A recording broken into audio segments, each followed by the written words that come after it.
I want to thank everybody for coming out. We've been doing these town halls as an opportunity to make sure that our residents' voices are heard. And that's why we're here, right? You're going to start being able to set your calendar to it, that when you go around, we go around the parish throughout the year. We're going to be here every June. We're going to be in Chauvin every January, right? So this is what we're doing to make sure we come have a conversation about issues that are plaguing us. Of course, we've got some issues that we're dealing with right now. So I want to thank you for making the time, because I believe time is our most valuable resource. And for you guys to give us some of yours, we appreciate that. I got a few people I want to introduce and let you know is here. We got a lot of our team and then some other people also. We have Mr. Russell Walters and Caleb Broussard with communications. They had set up these presentations and doing the filming and everything. We have Chief Travis Terrio with HPD. We have Clay Noncan with solid waste. We have Chris Infante, bridge superintendent. Raise your hand back there. David Rome, Public Works Director. We have Chief Corey Henry, Fire Department. We have Hillary Domain, our new Quality of Life Director. Jared Daig, who's with Utilities and Gas Distribution, back here. Kelly Bernardo with Housing and Human Services. Varnado, I always say it wrong. Leilani Adams, who is my Chief of Staff. Noah Lered, who's my Chief Administrative Officer. We have Senator Mike Fazy, back over here. We have State Rep Jessica Domain, also back over here. And Councilman Danny Babin. So I want to thank them for coming out and joining us. As I always start these town halls, I have a presentation that we can go over. But I got a pretty good idea. Some people are here to talk about some bridges. So we could jump straight into that. You know, my whole concept is I have a presentation. We're gonna answer every question. We're gonna have a conversation. If we don't have the answer tonight, we're gonna collect your information and work on getting that information back to you through our work order systems and making sure you guys are informed.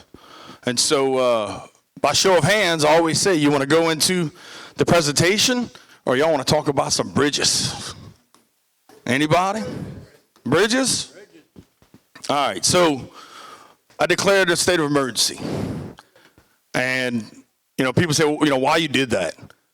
I'm doing that because I want to move the needle, right? We have a quarterly meeting with DOTD to talk about projects. And one of the conversations that I've had with both the previous and existing director of DOTD and the deputy directors of DOTD is just the lack of information and communication. How it's a date and the date moves, and we understand this road's going to be let, and these roads are going to be let, and these bridges are going to be let for the next, in the next 6 months and the next year, and it's always moving. You know, it's like the goalpost is always moving. And so we wanted to make sure that our parish, our region, our state, even at the national level, understands the crisis that we are in when it comes to bridges. And the conversations that I've had with our federal delegation, with the governor, with DOTD's new director is, we got 7 bridges that are in the position they are for different reasons.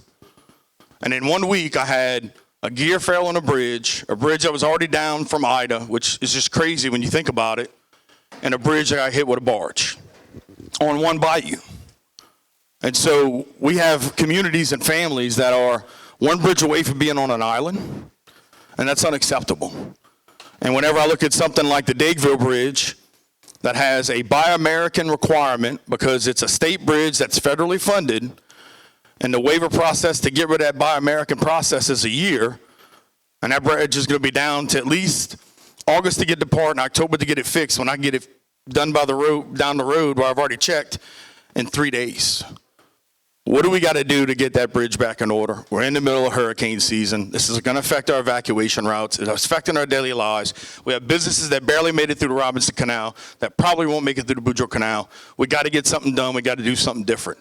And that's what we're doing. That's the conversations that we're having to anybody and everybody that can hear it. And I got a call from Congressman Higgins' office saying, I saw your declaration. What can we do? I said, I got a bridge that has a federal requirement that I need waived. Who do I need to talk to about getting that done and get that bridge back in order? Boudreaux Canal Bridge, they called us on the Tuesday and said, We're closing this bridge. We know they've been knowing about that bridge being an issue, at least with that report, for a year. It's unacceptable. And I just want to let y'all know we're just as mad as you are, because it's not fair. It's not right. Our community has suffered enough, especially coming after Ida and Francine. And we're still fighting with FEMA to get projects restored and get projects kicked off. And of the $250 million that we've been obligated for FEMA, we've only collected half of that. And we're still waiting on another $105 million to be obligated for our power plant. And you say, what does that mean for our power plant for me down here? It has the hospital, a water plant, and our airport. 3 major facilities that are relying on that power plant.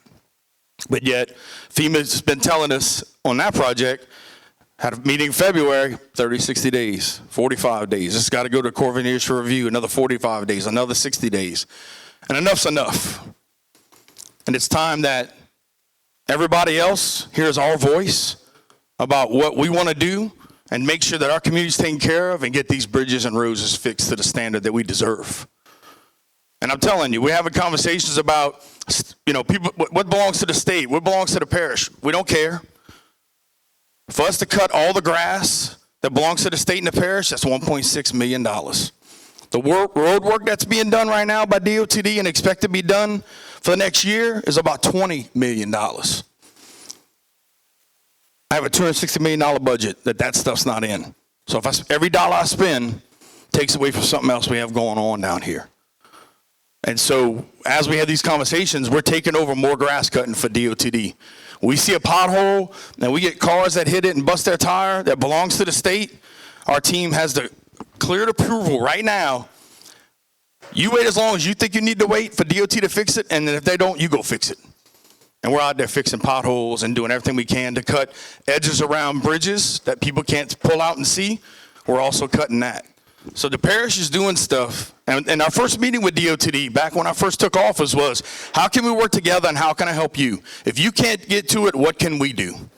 The only CA we have right now is related to grass. We're trying to get them for roads. We're trying to get them for everything else. But every dollar we put into something that belongs to the state is something I'm taking away from the residents of our parish with no guarantee of it being reimbursed. And so that's why, even before I was elected, my conversation with all the governor candidates were, what are you going to do about DOTD? We need to be our own district. It gets to the point that every conversation I have with DOTD, we know you want to be your own district. We're a sub-district in New Orleans. We get the scraps. It's not right. It's time for that to change. That's the first conversation I had with Glenn Leday, the new DOTD director. Us, Lafourche, St. Mary, and Assumption need to be our own district. It needs to happen today. And then the conversations became about Boudreaux Canal Bridge and what the repairs they're going to need to get done.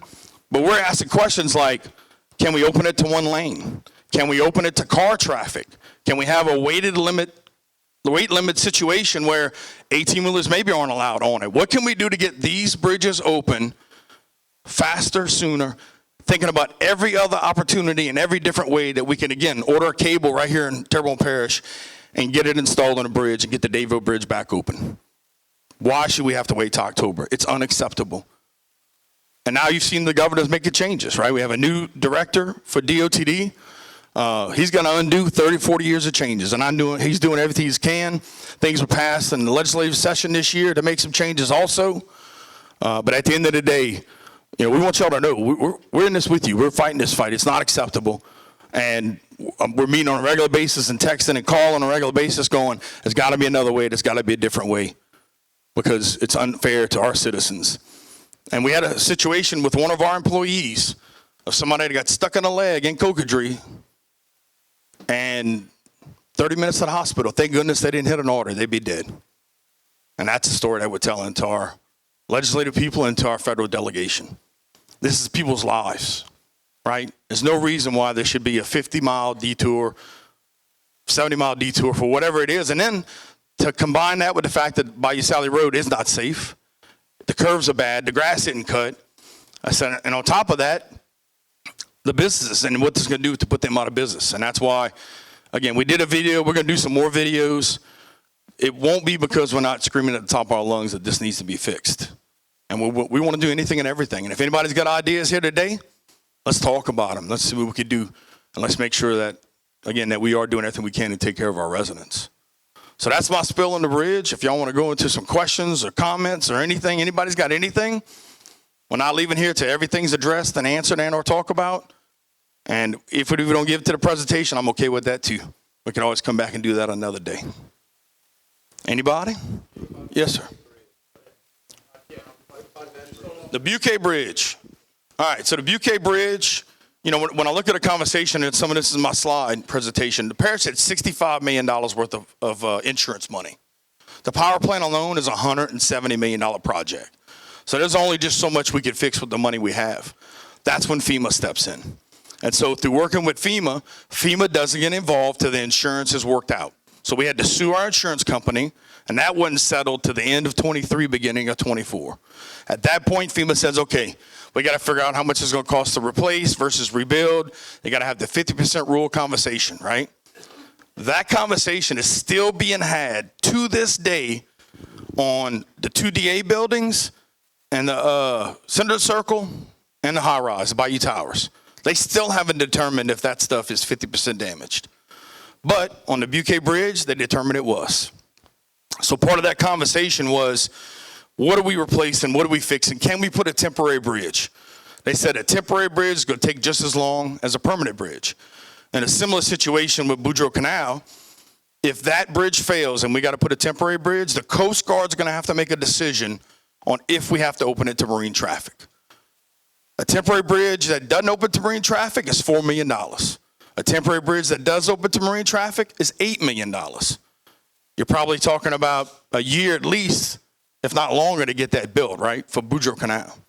So when they have a conversation that says a temp bridge is going to take just as long as the regular bridge, my whole thing is, show me the money, we're going to get it built. But if you spend $1 on that project before FEMA says so, that $10 million project becomes the responsibility of the parish, and we got to find the funding, right?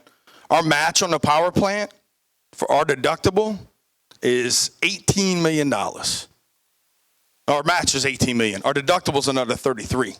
So on that $170 million power plant project, they're not covering the $33 million deductible and the $18 million match, right? That's what the parish has to come up with. So I say all that to say the Buquet Bridge has been a conversation of what do we fix, what do we replace? We got them to admit finally, or to at least agree that if we can replace everything but the aprons and the frame, that would eliminate 6 months of that project.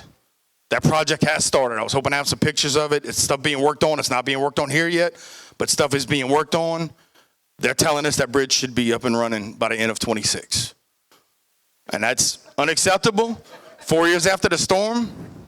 But if anybody has an idea how to speed that along, I'm all ears because... So the bridge is damaged, the electricals are fried, there's no way to control and open that bridge. Right. It's a great question. You want any ideas of how they got it up? The bridge on, was that one oak to begin with? With a crane. With a crane? Same like we did with Buquet Bridge. With Combine Bridge you talking about? Yes, sir. Yeah. So we get a crane out there, somebody's got to pay for that crane, right? And so where's the balance of all that? So Dulac Bridge right here, everybody down by is stuck.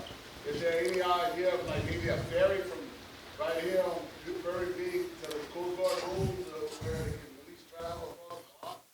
Yes, I mean, look, we're having all those conversations. The fact that the wear and tear is being put on the swing bridge, how often is that bridge inspected? We've had conversations about that. We've had conversations about keeping Bayou Sally Road open and operating, relocating ambulances, relocating fire.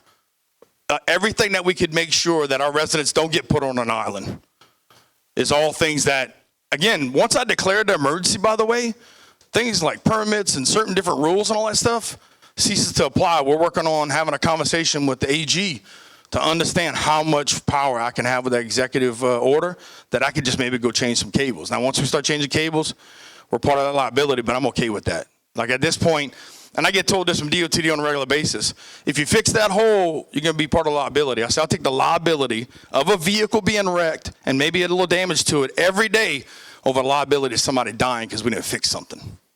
So we're not letting it wait. We're doing everything we can within the budgets we have, and authority that I have to get stuff done.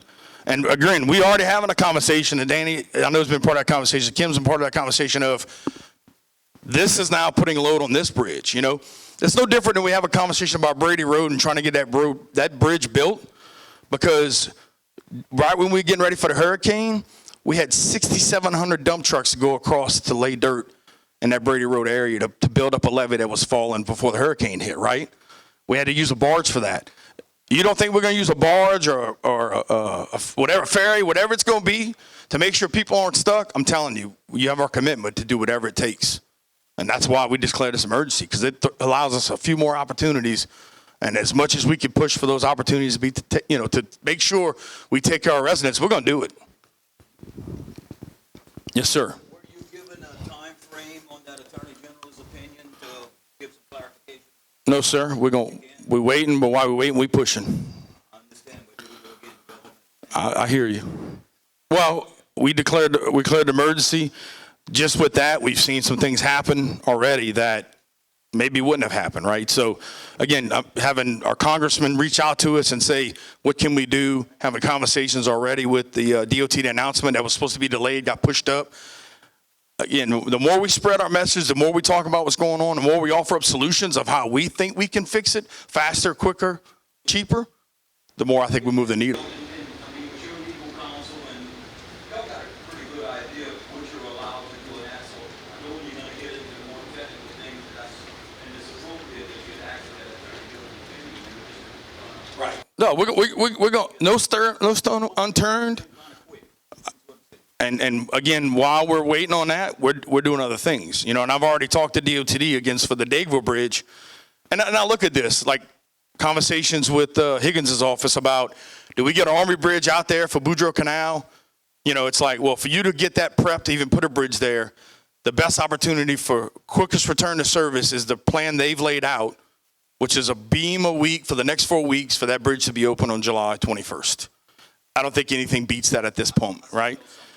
Right. And look, there's a conversation that I think needs to be had, and I've had this conversation with DOTD about, I think if you're dealing with a bridge like the twin spans and what it covers and what it means for if you have damage versus a bridge that is technically too small a bridge pivoting on a center section, that I'm really dealing with two smaller issues. So what does it mean for us trying to repair that and get it back up and running? Again, going to the conversation of, can I get one lane? Can I get just cars on it and not have 18-wheelers on it, right? And at the same time, the battle that we're fighting with the Berg Bridge and 18-wheelers on Country Drive, and us calling state police and sheriff's office and saying, we got 18-wheelers on Country Drive, we got to get them off, we got to get it away. And DOTD's answer is, well, that's not the detour route. Well, go put somebody out on that road and make sure people don't go on it.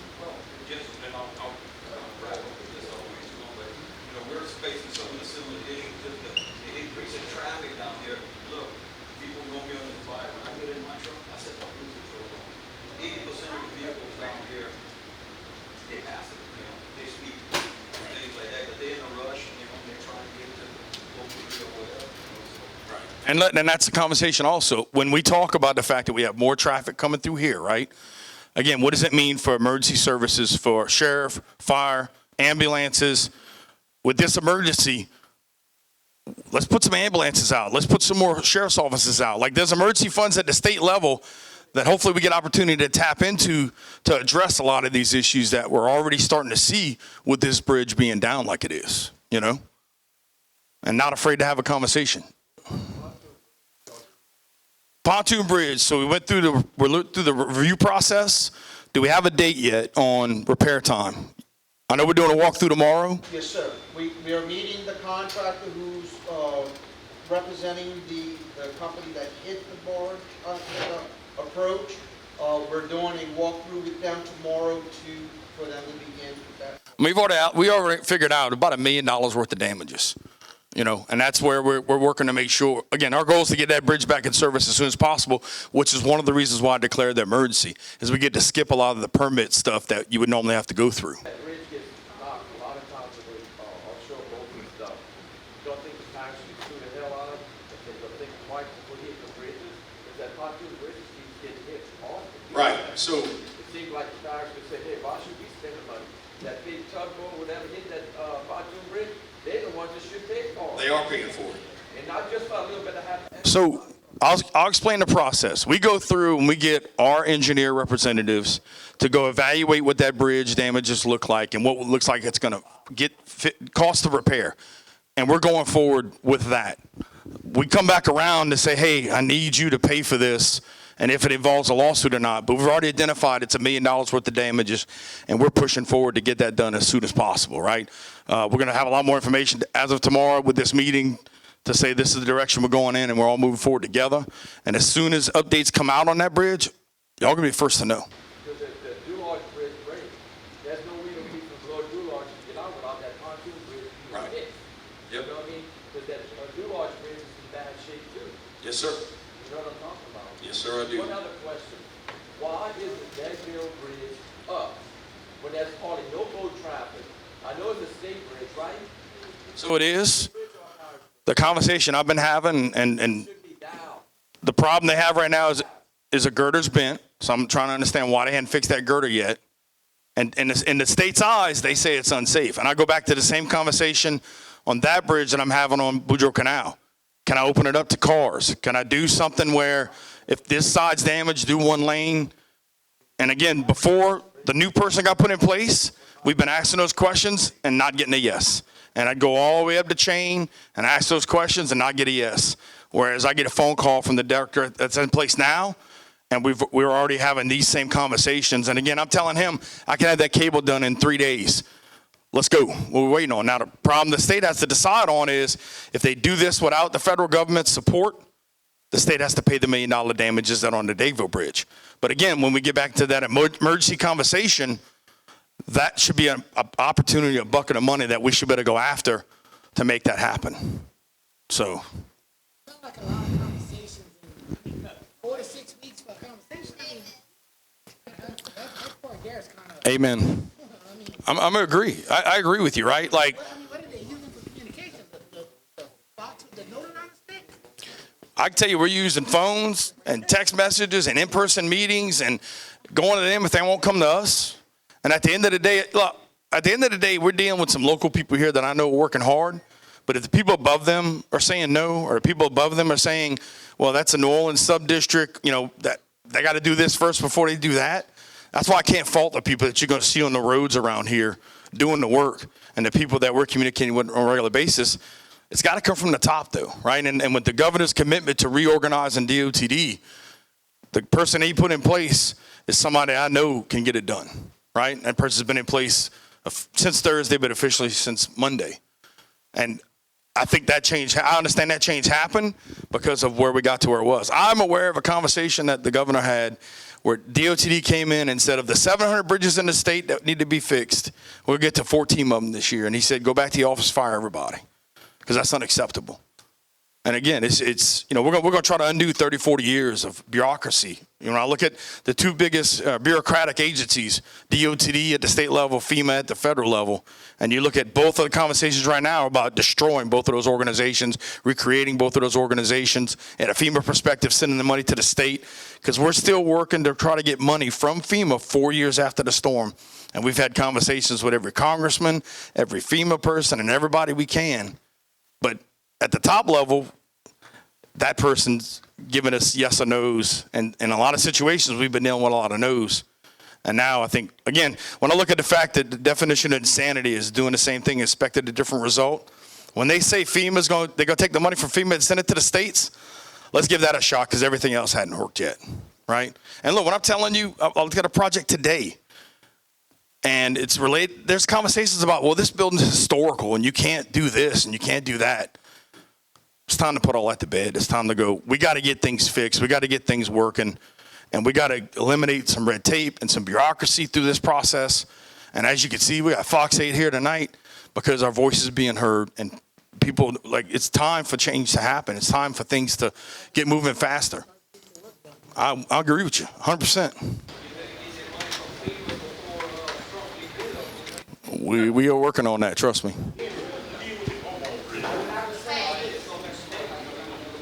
So the lady had her hand up first. I'll come back to you. Thank you. We've been in Lafayette Parish the last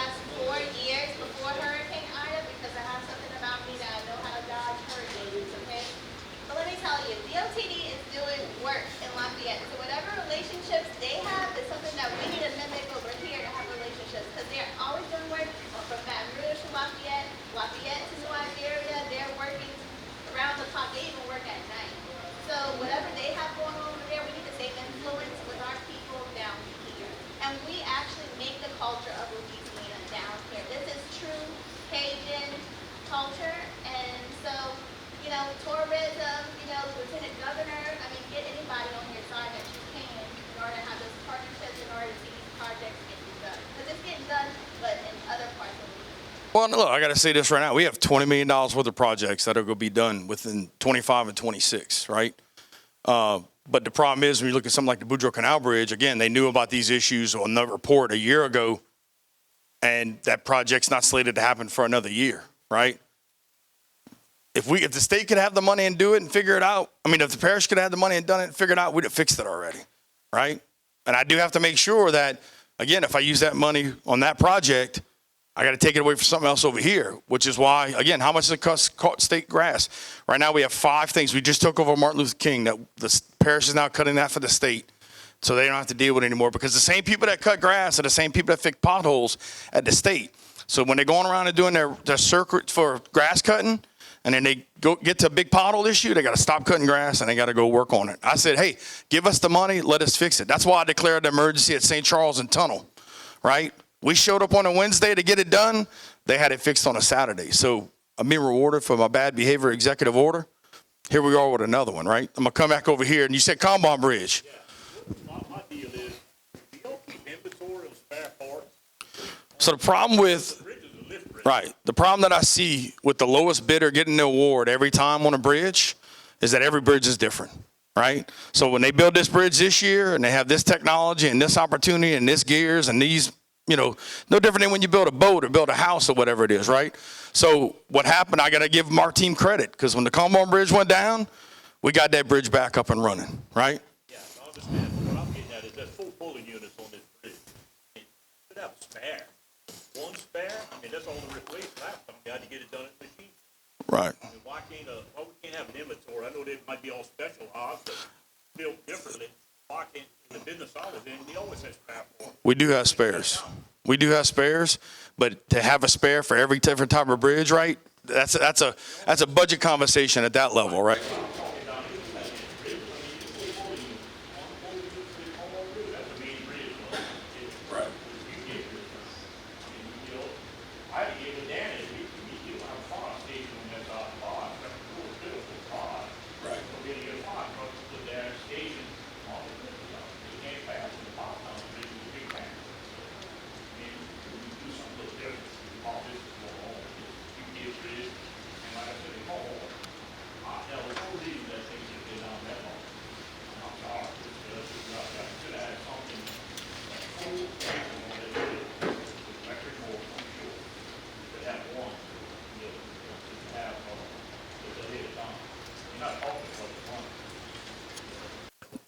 I'd like to look at my public works director and say, give us some feedback. I'd love for you to give some feedback on how much can we keep? What's, with that bridge and what parts there are, what are your challenges that you deal with when it comes to maintaining all that kind of equipment?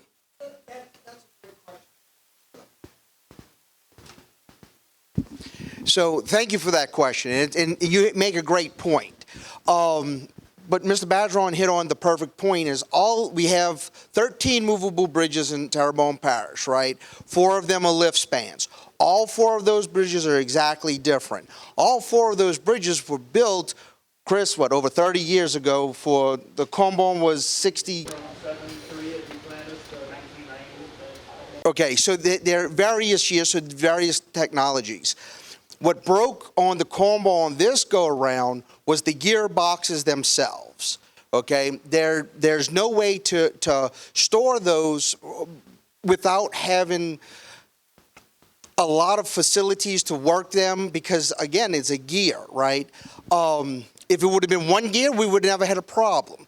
But it's the clutch, the gear, the entire mechanism is what failed on that. And then the other side was going to fail. So while we had the bridge down, we took that opportunity. Mr. Badron authorized me to replace the other side too, so we don't have to go through this again. So now we have 2 brand new gearboxes on top of that bridge. That's fine, but my point is, you had to get them, you had to build them. Yes, sir. There is. Unfortunately, there's no warehouse that makes these, so that this is a one-of-a-kind thing that was created when it was built. What I'm saying, if it's a one-of-a-kind deal, why can't you have an assembly that's pre-built and stored where we can, stop this? Absolutely. That assembly alone is about $95,000, and We could definitely look into that option. What we going through and what can happen, $95,000 is chicken feed. So what if I have to use that $95,000 to patch a hole, cut the grass? Because I want to make sure I have this conversation at every town hall. We do not have enough money to fix everything we have, right? One of the things I did, I got a couple of hands, I'm going to come back to y'all. I put a list together of every project, funded, partially funded, not funded at all. 290 projects totaling $770 million, of which we're still trying to find $500 million for, right? So at the end of the day, when we go through the budget and say, I'm going to put $1.8 million to vegetation, I'm going to put $1.7 million to roads, I'm going to put this much money to replacing vehicles, this much money to our labor, this much money to everything else. When you're looking at 13 times 95,000, I got to put out about $1.3 million to buy some winches that may never fail or may not fail for another 10 years. And at the end of the day, for those that run a business or deal with anything, even if in your household, it's like saying, well, I don't have another backup air conditioner in case my air conditioner fails. We got to be the best stewards with the funding, right? And in situations where one of the things we've had a conversation about is tell me your critical needs. Tell me the things you've been asking for 8 years, 16 years that never got filled, right? When you look at the conversation around derelict vessels, we wasn't pushing for anything with derelict vessels because we didn't have the funding allocated in the budget to make it happen. And now we have $1 million insurance money. We got another $1 million that we applied for through a grant. We're working on another grant for $5 million. And we're picking up 13 vessels right here in Bayou Grand Caya. That started out with how many vessels, Noah? Noah, how many vessels we started out with?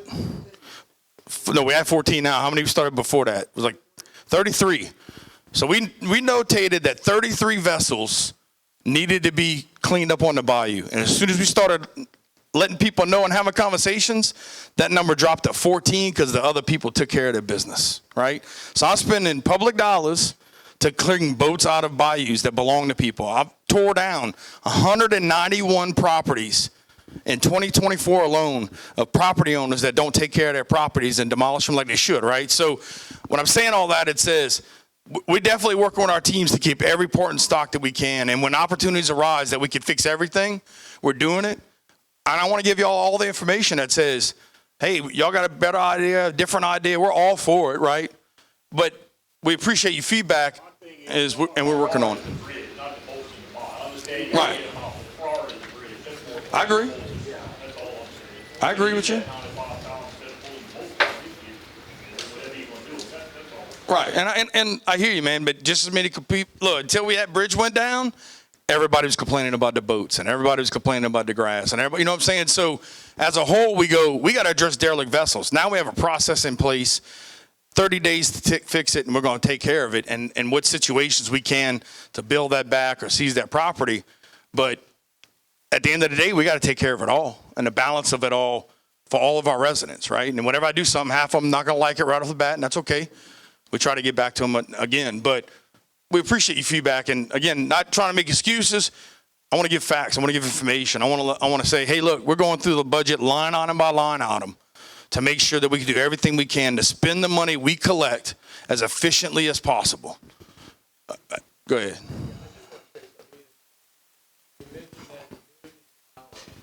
That we got, or $2 million for the bayou cleanup, we should do it on the bridges.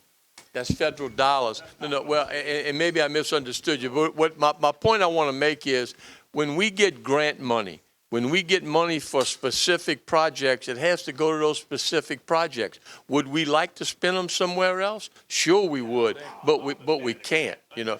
Yeah, and maybe I misunderstood you, but yeah. Sure. Every dollar I get in, I go, can I put that on a road? Can I put that on a bridge? You can't. You got to put that on this. You got to put this on this. This gentleman's been patient, had his hand up. Going back to Lafayette and Baton Rouge, she says they went 24 hours. One of our problems is contractors, because if you're going to hire a contractor to do a bridge, it takes them 3 years to do a bridge, and that's Mr. DOT. If you got 14 different bridges, I mean, there's not a man in here that didn't work on hard, heavy equipment, and if a tugboat broke down, we called a mechanic in 24 hours, somebody came there and fixed it. Most boats run on the same engine, same alternator, same all pull-up. Why we got 14 different bridges when we ain't got one kind of bridge We buy new different kinds of bridges with new kinds of technology that we don't have spare parts for. I'll share a conversation I actually had And with the governor. contractors come through in other states in 24 hours. Why we can't hire a contractor to knock it out for us, to get it done? I had a conversation with the governor on why are we building all these concrete bridges? Why do we get away from steel bridges, right? Like when I look at the fact that it seems like a concrete bridge is 2 or 3 times the cost, and then that bridge is 2 or 3 times the amount of time to build it, who changed us from going metal bridges to concrete bridges? Because everything we're replacing now is with a concrete bridge with some metal on it, but all the old stuff's all metal, right? And some of these bridges are from the 70s and 80s and 90s. So again, when you look at the direction that the state has gone or the federal government's gone from a perspective of somebody said at some point, we're going to start doing this instead of doing this, that adds to the problem of saying, well, now I got to keep another gear and box in place and another this in place. And again, who's making the decision that says every time we build this, they're going to be different to begin with, right?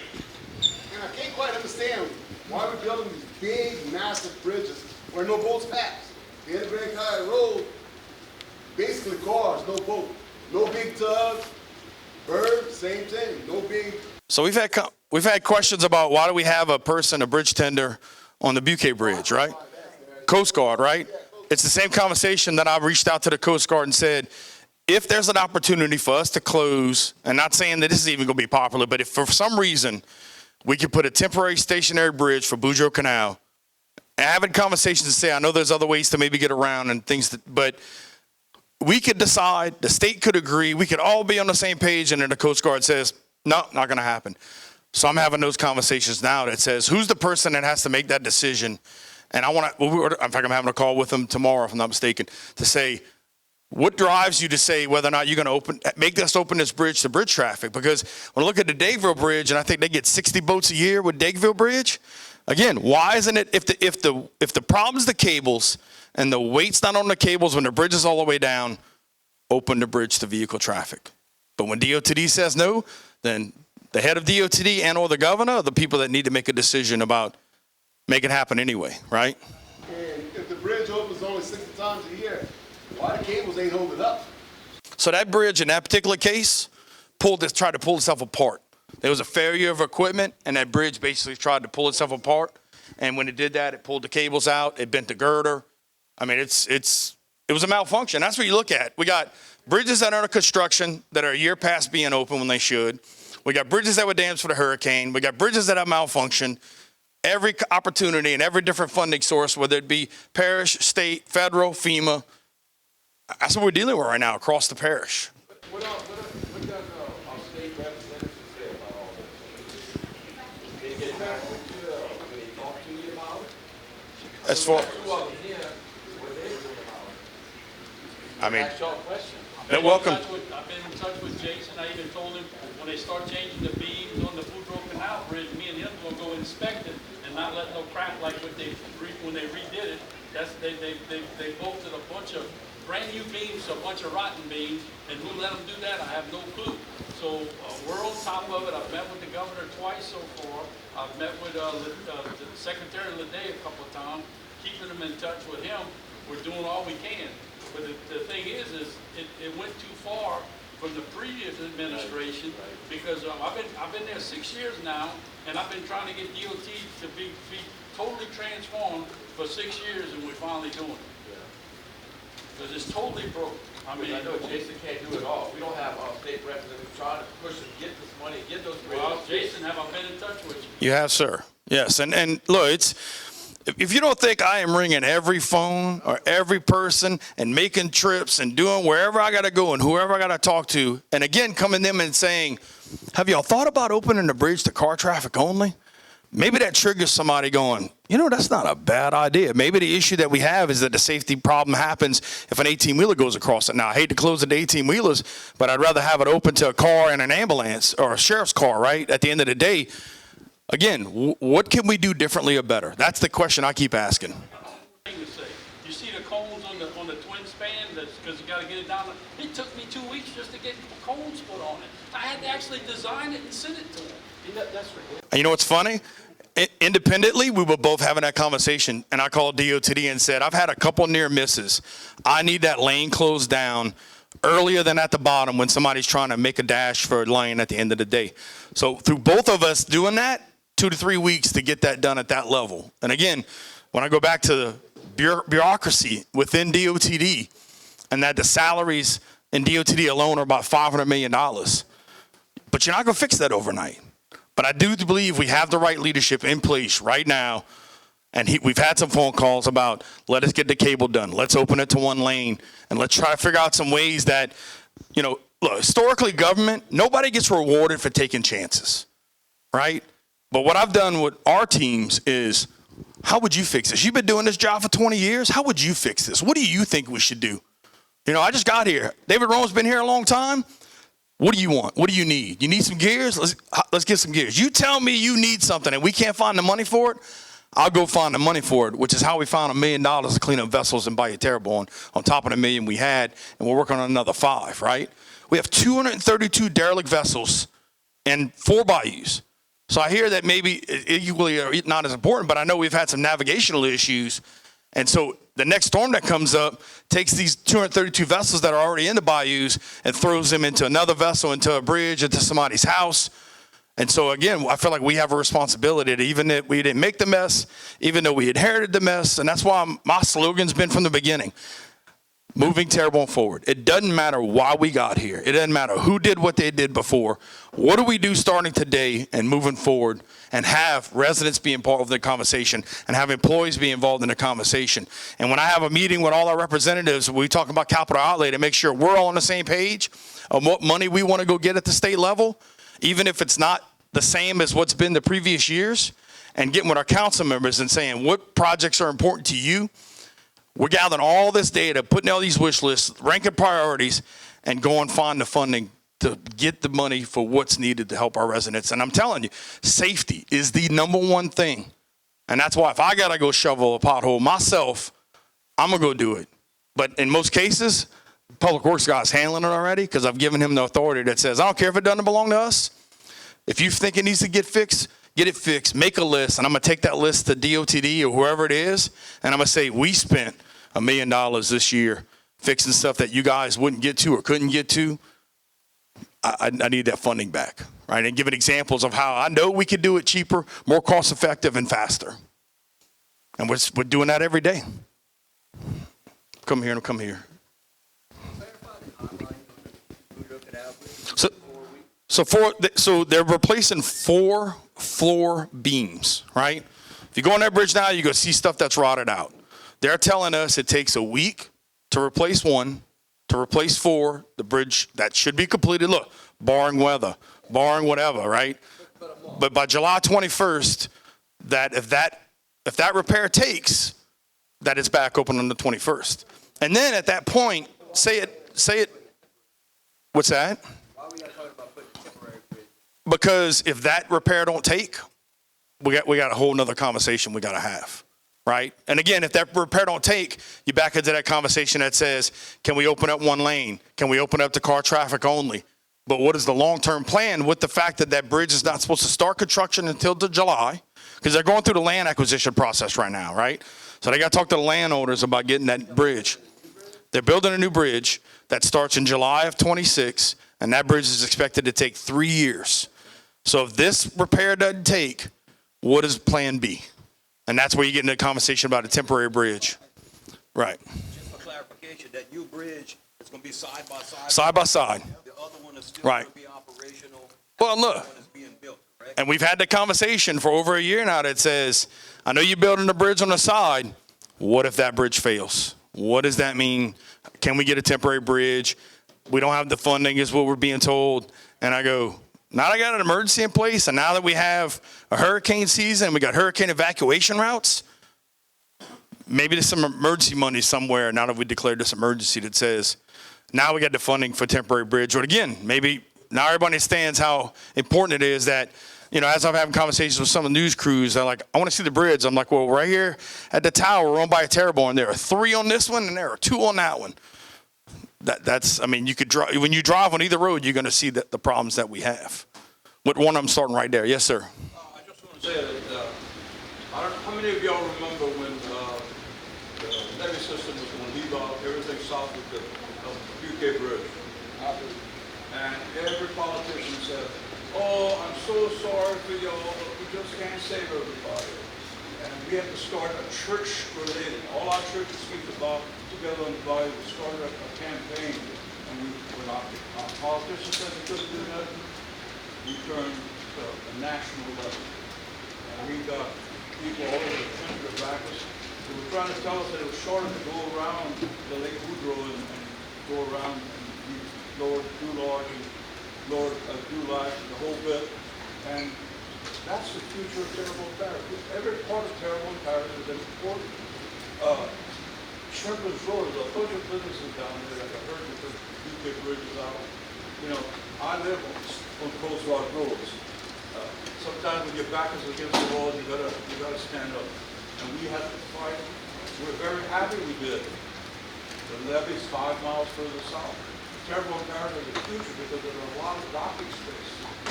A lot of docking space. Companies moved out of Dulac and Terrebonne Parish because they had heard that the levee was going to be at the UK Bridge. And so I really hope that we can all work together. The citizens, every last citizen is important. Every life is important. And you know, but we're going to be cut off. And we're here in Dulac. We got bridges, Dulac bridges. If it goes out, I hope y'all talk to the Coast Guard. Maybe they might shuttle us back and forth. You know, I'll pray for the best.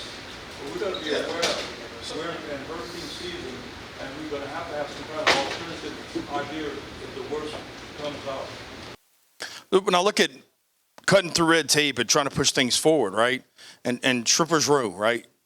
That right there, we got water in Shrimpers Row, taking pictures, sending it to anybody and everybody I could talk to from a congressional level with FEMA and saying, I got a road underwater and I need to get this bridge back up and running to get that rolling, right? And it would fall on deaf ears, and it would just fall on deaf ears, right? And you know the battle that we've had with FEMA, right? We've sued them. You know, we're working on trying to get data that could get the flood maps up to date. I mean, there's 3 or 4 different things going on with FEMA on its own. And so when we have a conversation about Shrimpers Row, you know, we got FEMA to authorize repairs because we could spend every dollar of our road budget on that road, right? And at the end of the day, we got to make sure we can repair everything. So we've been authorized now for work order repairs similar to what we've had on Bayou-Side Drive. So we're able to do that, but even if I'd want to really do everything over again, now I'm shutting down that road on top of the bridge being shut down. At one point, I had 3 bridges down. And so we're going to be an emergency patching method, right? It's going to be, here's a bad hole. We got to fix that hole. And as soon as those bridges are back up and running, the Butte Bridge is live, open, we're going to fix Shrimpers Row, right? And so at the same time of us saying we got to fix some things, trying not to cause too much more of an inconvenience to the residents on that road, as shallow as it is, like it's not wide enough and everything else, it's going to get brought up to a standard once all this is done, trying to not do what we can. Now, if everybody in here votes and says, work on it anyway, let's get to work. We don't have to wait, but at the same time, it's going to be a lot of more inconvenience versus what we're already dealing with. And it's that balance, right? That's what we have to do in positions like mine, is I got to take all the information and I got to make decisions that are best for the parish, even though it might not be best for this area or that area.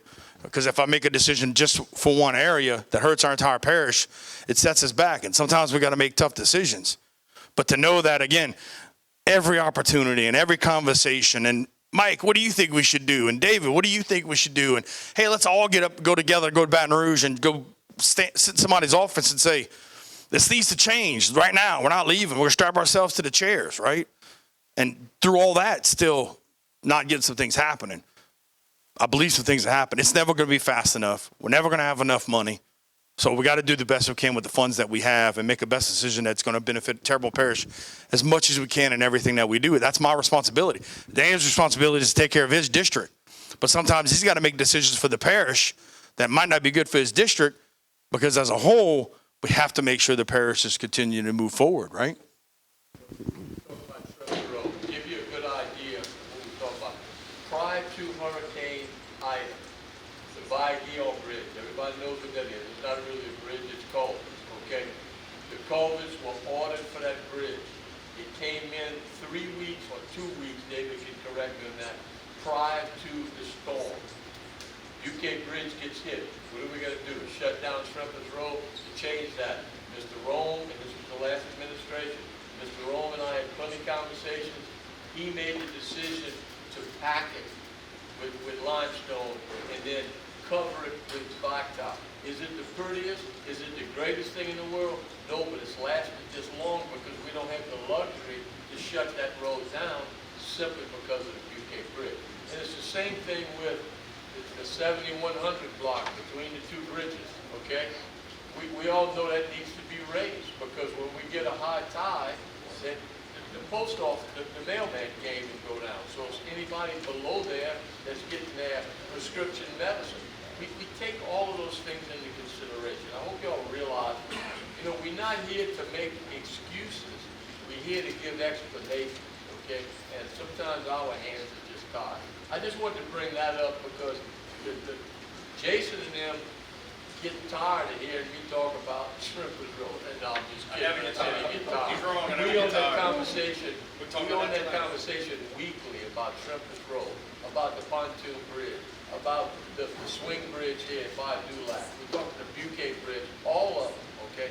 It's not something that we just do once every 2 months. This is something that we constantly doing because we have people in the organization like David Rome who have been here a long time and they try to anticipate things.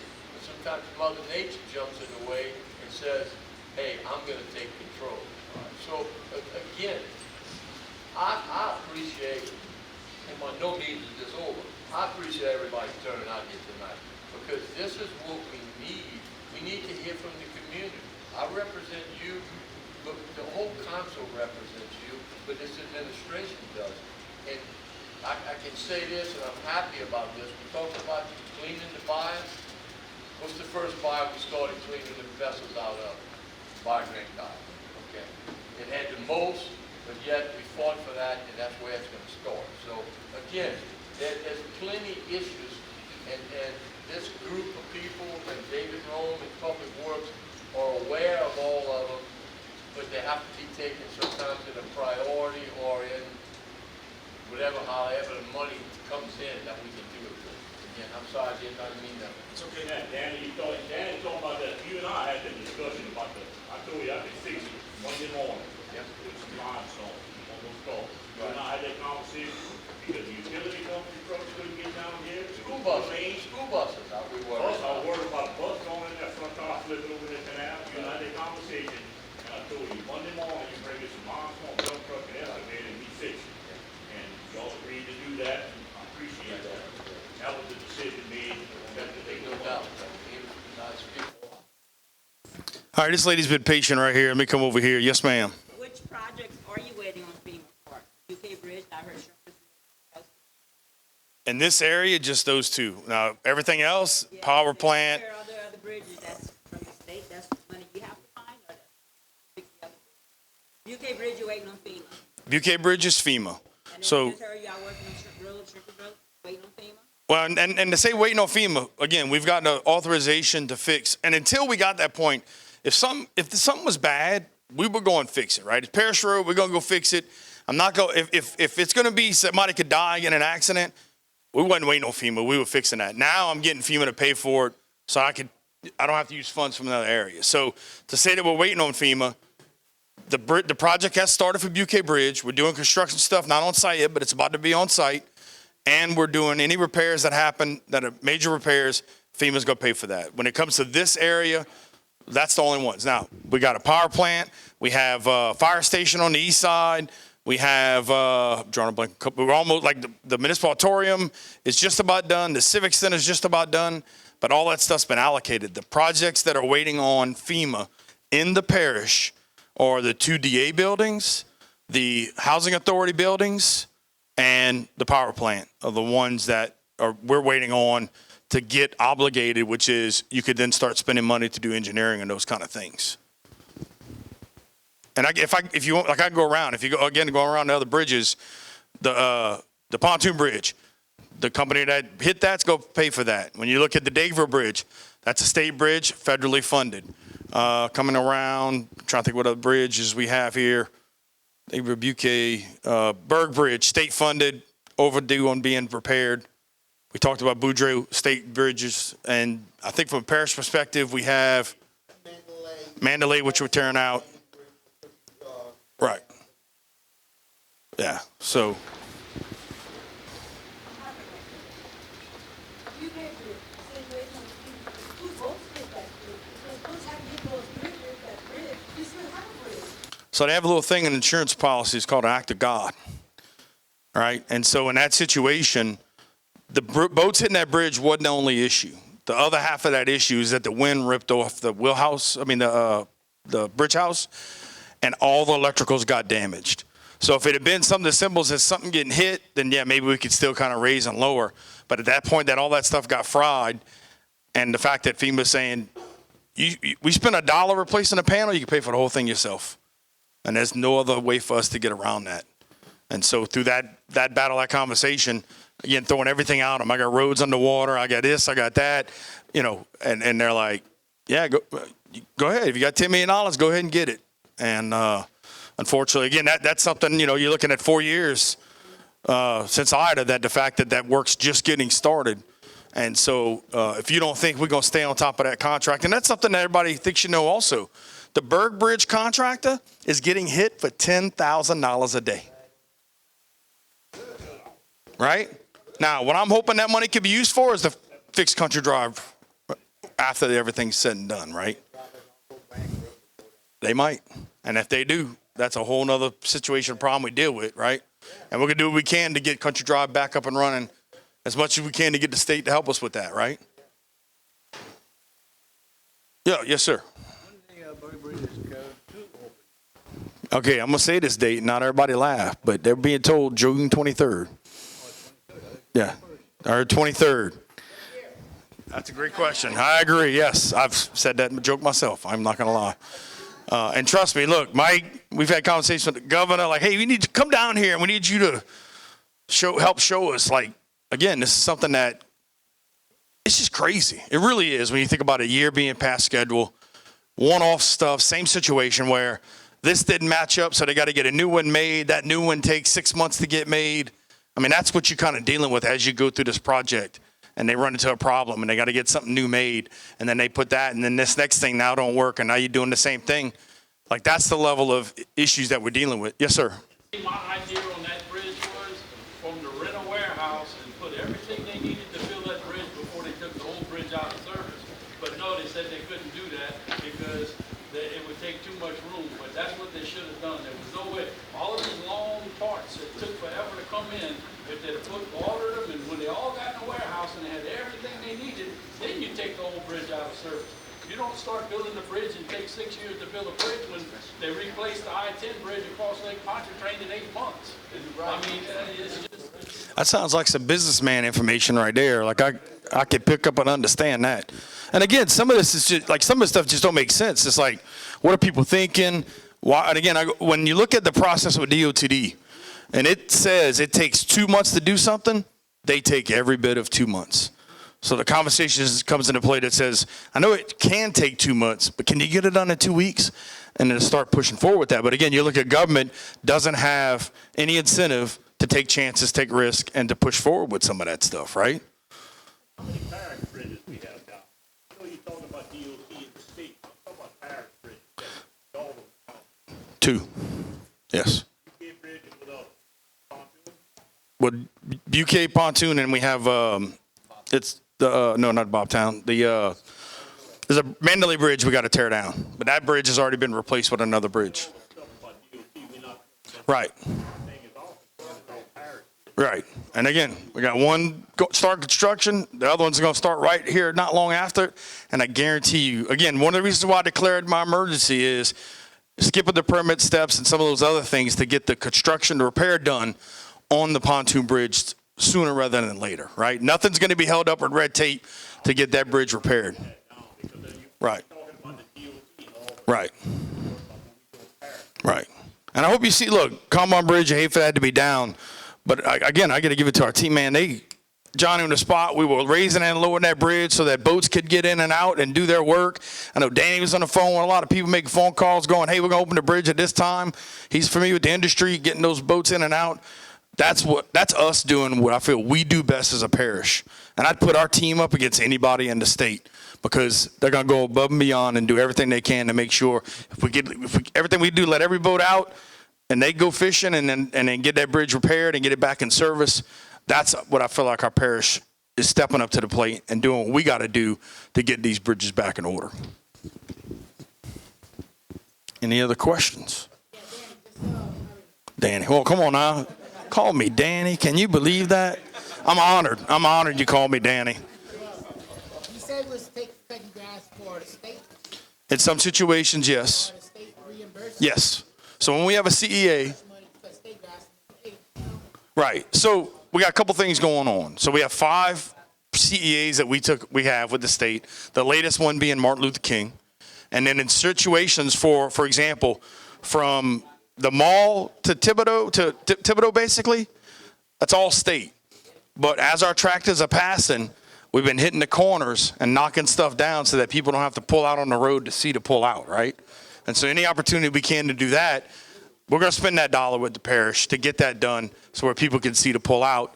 Because again, DOTD, a lot of times they don't cut grass that gets 12 inches. A lot of that stuff's 4 foot now.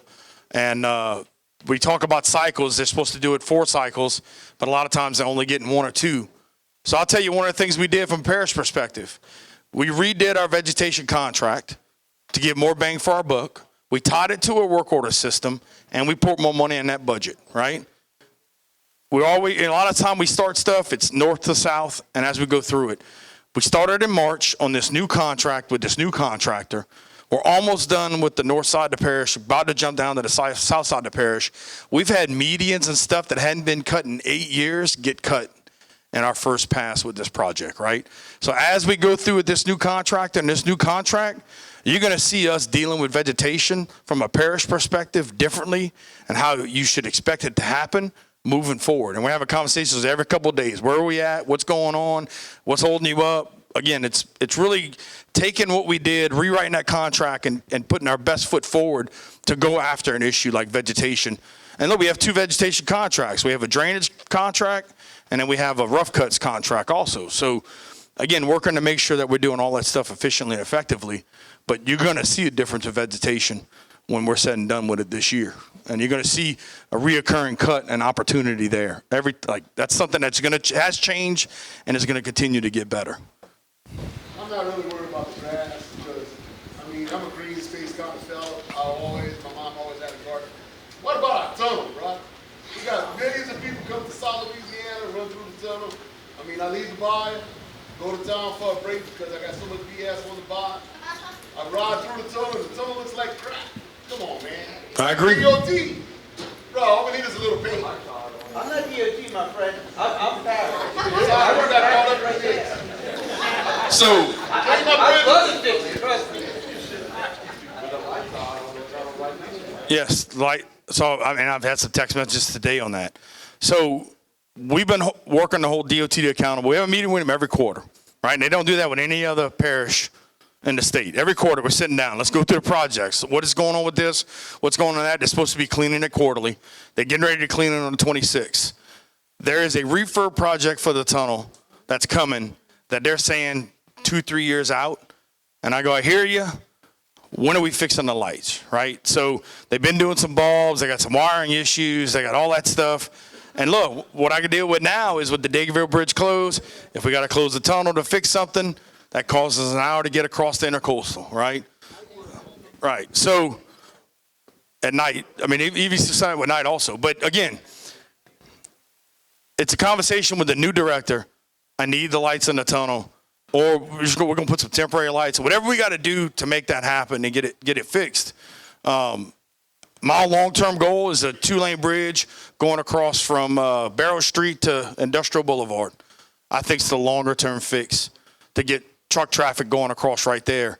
Because right now, with the 3 opportunities we have to go across the bayou, it's not enough. You want to make a different road, a different bridge? From that side to... From Industrial Boulevard coming out on Barrow. is what I would think would be a longer term play. There's been conversation about them putting a bridge on top of the tunnel. But again, they're telling me that's 3 years out, 2 years out. And I go, okay, Just painting and putting lights. I agree with you. Instead of spending millions and millions of dollars on another bridge to complicate things. I agree. I agree. No, I agree with you, man. Trust me. Why not? That's the question. Why not? Yeah. No, I agree with you. And at a certain point, do we go fix it, right? That's the conversation again. With everything I've had a conversation about, do we go fix it? So if I start tallying all this up, I'm up to $5 million worth of DOTD projects that we're not going to get reimbursed for, that I got to take away from somewhere else. Again, trying to make sure we have that conversation with DOTD. It says, I got to get you to fix this. And they're saying, when I get this special partner, special electrician from Timbuktu to get it fixed and everything, that's the stuff that we're fighting against right now, that I think we're definitely going to make a difference with this new director. Well, I'm kind of more like, you got to get something fixed at your house, you fix it. Right. So if you got the money in your pocket, fix it. And then we'll worry about cutting the grass tomorrow. Worry about this tomorrow. Let's get what needs to be fixed today. Then worry about tomorrow. Because the grass is going to grow again tomorrow. That's for sure. But what's broken today is broken. The roof got a leak. I'll put a bucket underneath it and fix the roof. I hear you. I understand. Trust me, I do. We got the money. In most cases, we don't, honestly, right? Right, yeah. You got, how much you got in your pocket right now? Let's go now. Well, when we say we got it, so I'll give you an example, comparison. Right, I'll give you a comparison. Striping, right? We have about $4 million worth of striping that needs to be done in the parish. We spend between $250,000 to $300,000 a year getting striping a little bit at a time, right?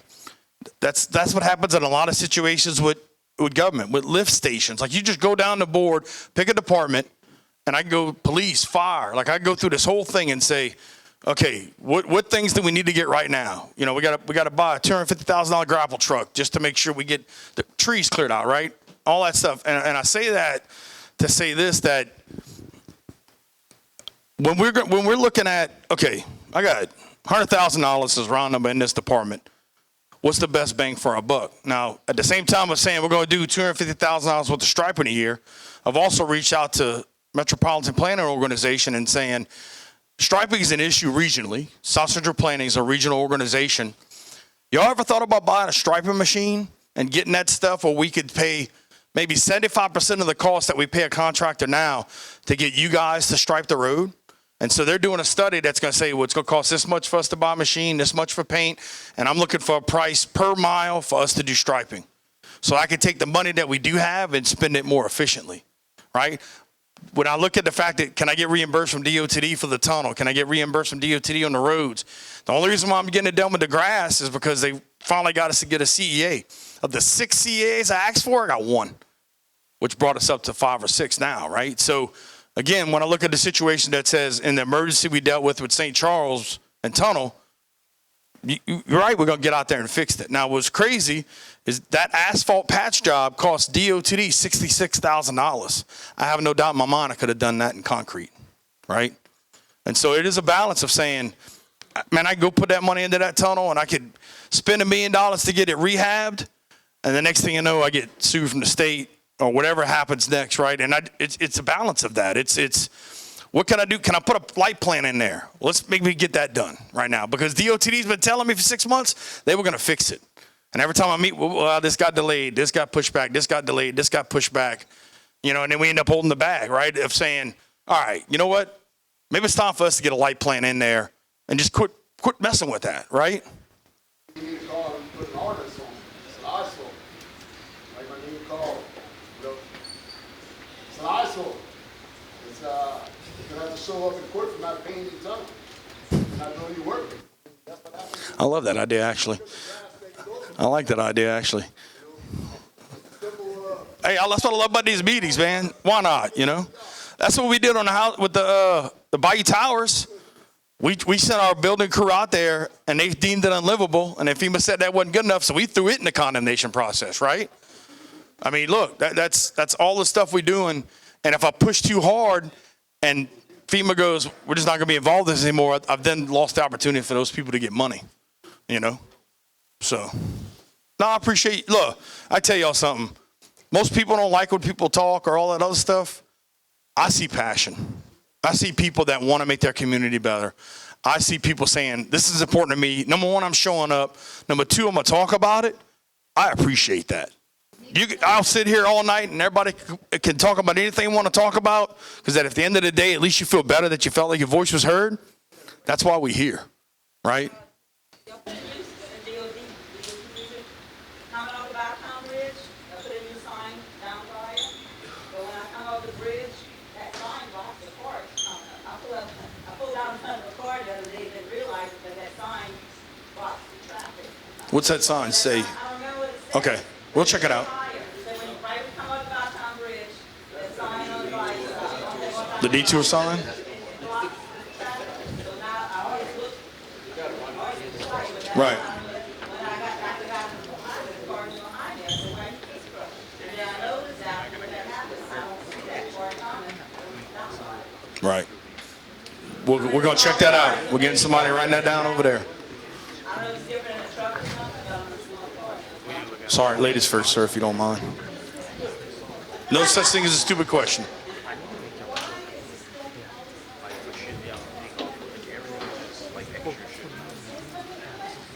So common sense, number one, usually don't come into play. I've got to be honest with you there. So when you look at a study,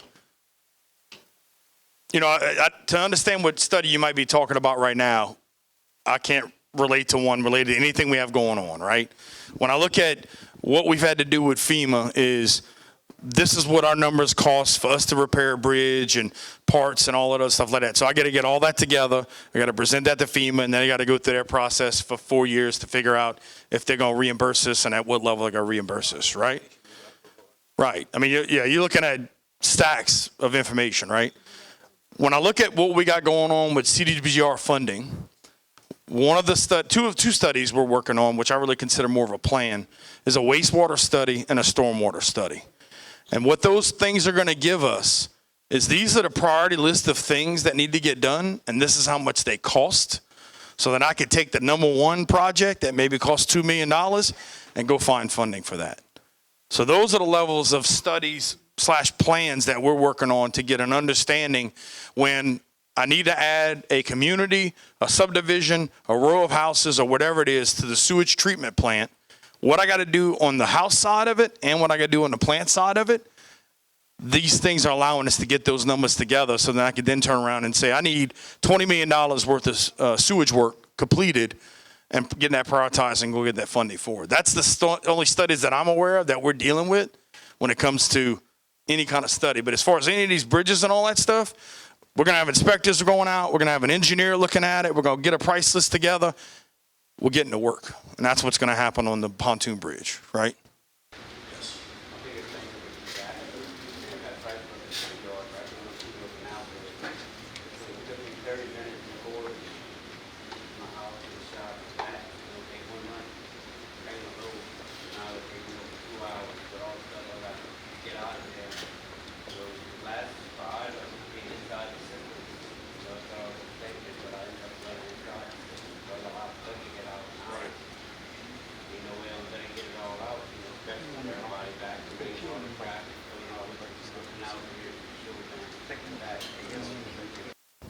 So as far as our hurricane preparation and planning, the conversation we have already had is, unfortunately, people are going to have to get out earlier, right? So whenever we look at a storm and we start having conversations about, you know, what do we do at 100 hours out or 72 hours out, calls that we maybe waited a little bit longer to make, now we're having to look and say, and what's crazy about it, you got some of these storms going to kick up 2-3 days and go from nothing to something right on top of us, right?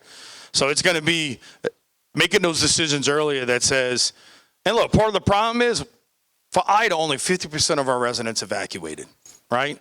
And the reason why most of them didn't evacuate, one was because they were worried we were going to shut down the parish and they couldn't come back to their stuff. I've said it 1,000 times. I'm going to say it again to make sure everybody hears it in here. You do not have to worry about the parish being closed down and not being able to get back to your stuff. Now, the thing that we got to be concerned about is if I got a bunch of telephone poles down and I got a bunch of cars riding around, that slows down the ability for us to restore power with poles with every bit of traffic. So to know that from a looter perspective, y'all should know by now it's not happening, right? We got drones, we got police officers, we got National Guard, whoever we got to get involved to make sure your property is protected. We're telling you, we're guaranteeing it, right? So that being said, you got to make sure you take care of your family. And by take care of your family, you need to evacuate, right? And so through that conversation that says, and with that, when we're going to talk about evacuating, we're probably going to be talking about a day or two earlier than what we've done in the past. But we need y'all to hear those warnings, because when you look at a situation like Ida that blew the water against the levee system in the south, or with Francine that was Category 2, 100-mile-an-hour winds, blew the water up around the levee system on the north, that's inside the system like you're talking about, right? We're dealing with a whole different conversation. What's that? Why you don't pump from the levee to pump it out? So we've spent And 1.2. you block it off, don't have pump. Right. Or you have to take a valve and use them. Right. So Or what build them? Pump it out. we got $1.2 billion. I don't care what you got. You got 1 point something for the UK bridge, ain't something been touched. Okay. We got $1.2 billion. That got dug out, replace it. You got to slow down and creep it. Or if not, you hit the roof. Right. So I'm tired of it. You want to study? I've been hearing studies since I was 10 years old. right. I'm pushing 60. We taxed ourselves and built a levee, right? The levee screwed up. They got mining companies up north. They want to get rid of the rocks. All you do, Coal Point, the perfect example. A study don't work. Problem is, Coal Point, a prime example. Right. Put it around the island and go and make jetty like Fouchon. They're building up. Well, we know rock's coming. The levees don't work. All right, so I have to disagree with you there, and I'm going to tell you Well, there why. go. Hold on, let me tell you why. It says it, but guess what? All the months is gone. It saved FEMA $1.7 billion with the $1.2 billion that we spent, right? So what does that mean? Every dollar we put into the system around here saves the federal government money. Where's our credit for that when it comes to insurance and everything else, right? Through the roof. It's through the roof, and it's unacceptable, and I agree, which is why we got involved in Suman Freeman, right? I agree. My insurance just doubled. I get it. I understand. And look, and I live downtown.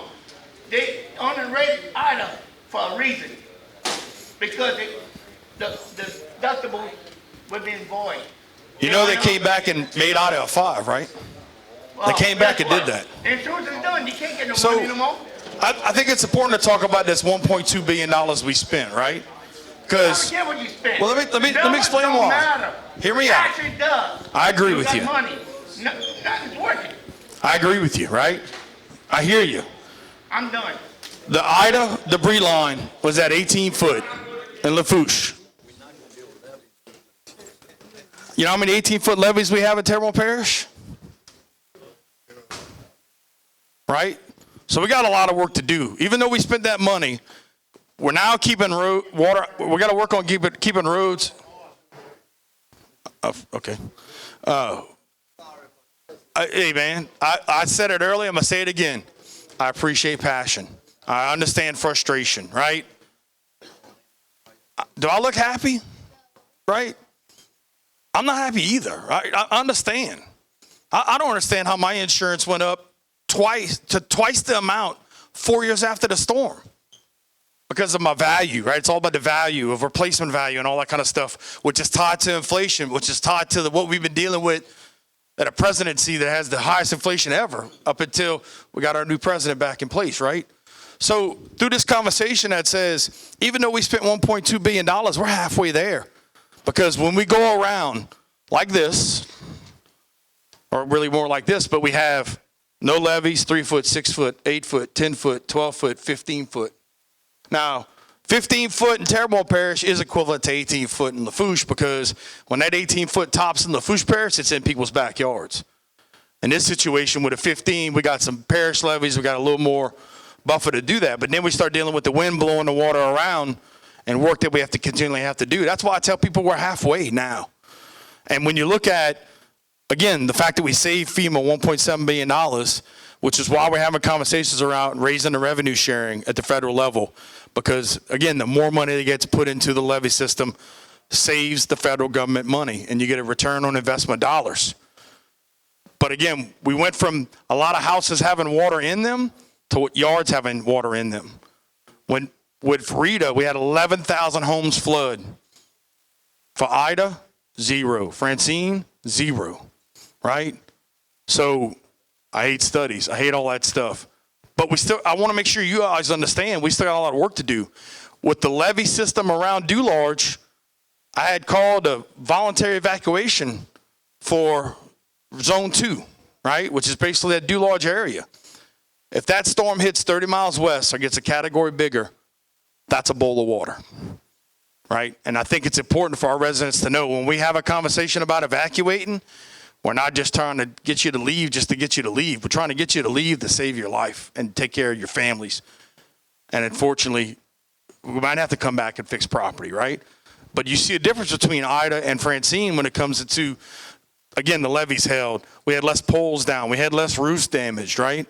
All that stuff factors in the fact that we're doing permits for roofs. We can give the insurance groups, we have 80% of our roofs have been replaced in Terrebonne Parish. Where's our discount, right? They passed 26 bills in 24, more bills this year. Nothing happened to the rates last year. That's all homeowners related. More bills this year, yet to be determined what impact that's going to have. And then on top of that, we're fighting the flood insurance fight with FEMA, which now could go away. I still believe that the fact that we have flood insurance is antiquated. Because I like to say, well, let's talk about California. They had a flood around the time they had the hurricane, which is all just crazy to say about California. But 80% of the homes that flooded in California didn't have flood insurance because they never flood. But they have disasters. So where's the conversation that says instead of having this being called flood insurance, that we call this disaster insurance, and you deal with hail and fire and tornadoes and floods and hurricanes and everything else, right? And now that more people are getting affected by this stuff, more people are wanting to get involved in fixing the issue. And, go ahead. I just wanted to check about the paying rate, jailhouse,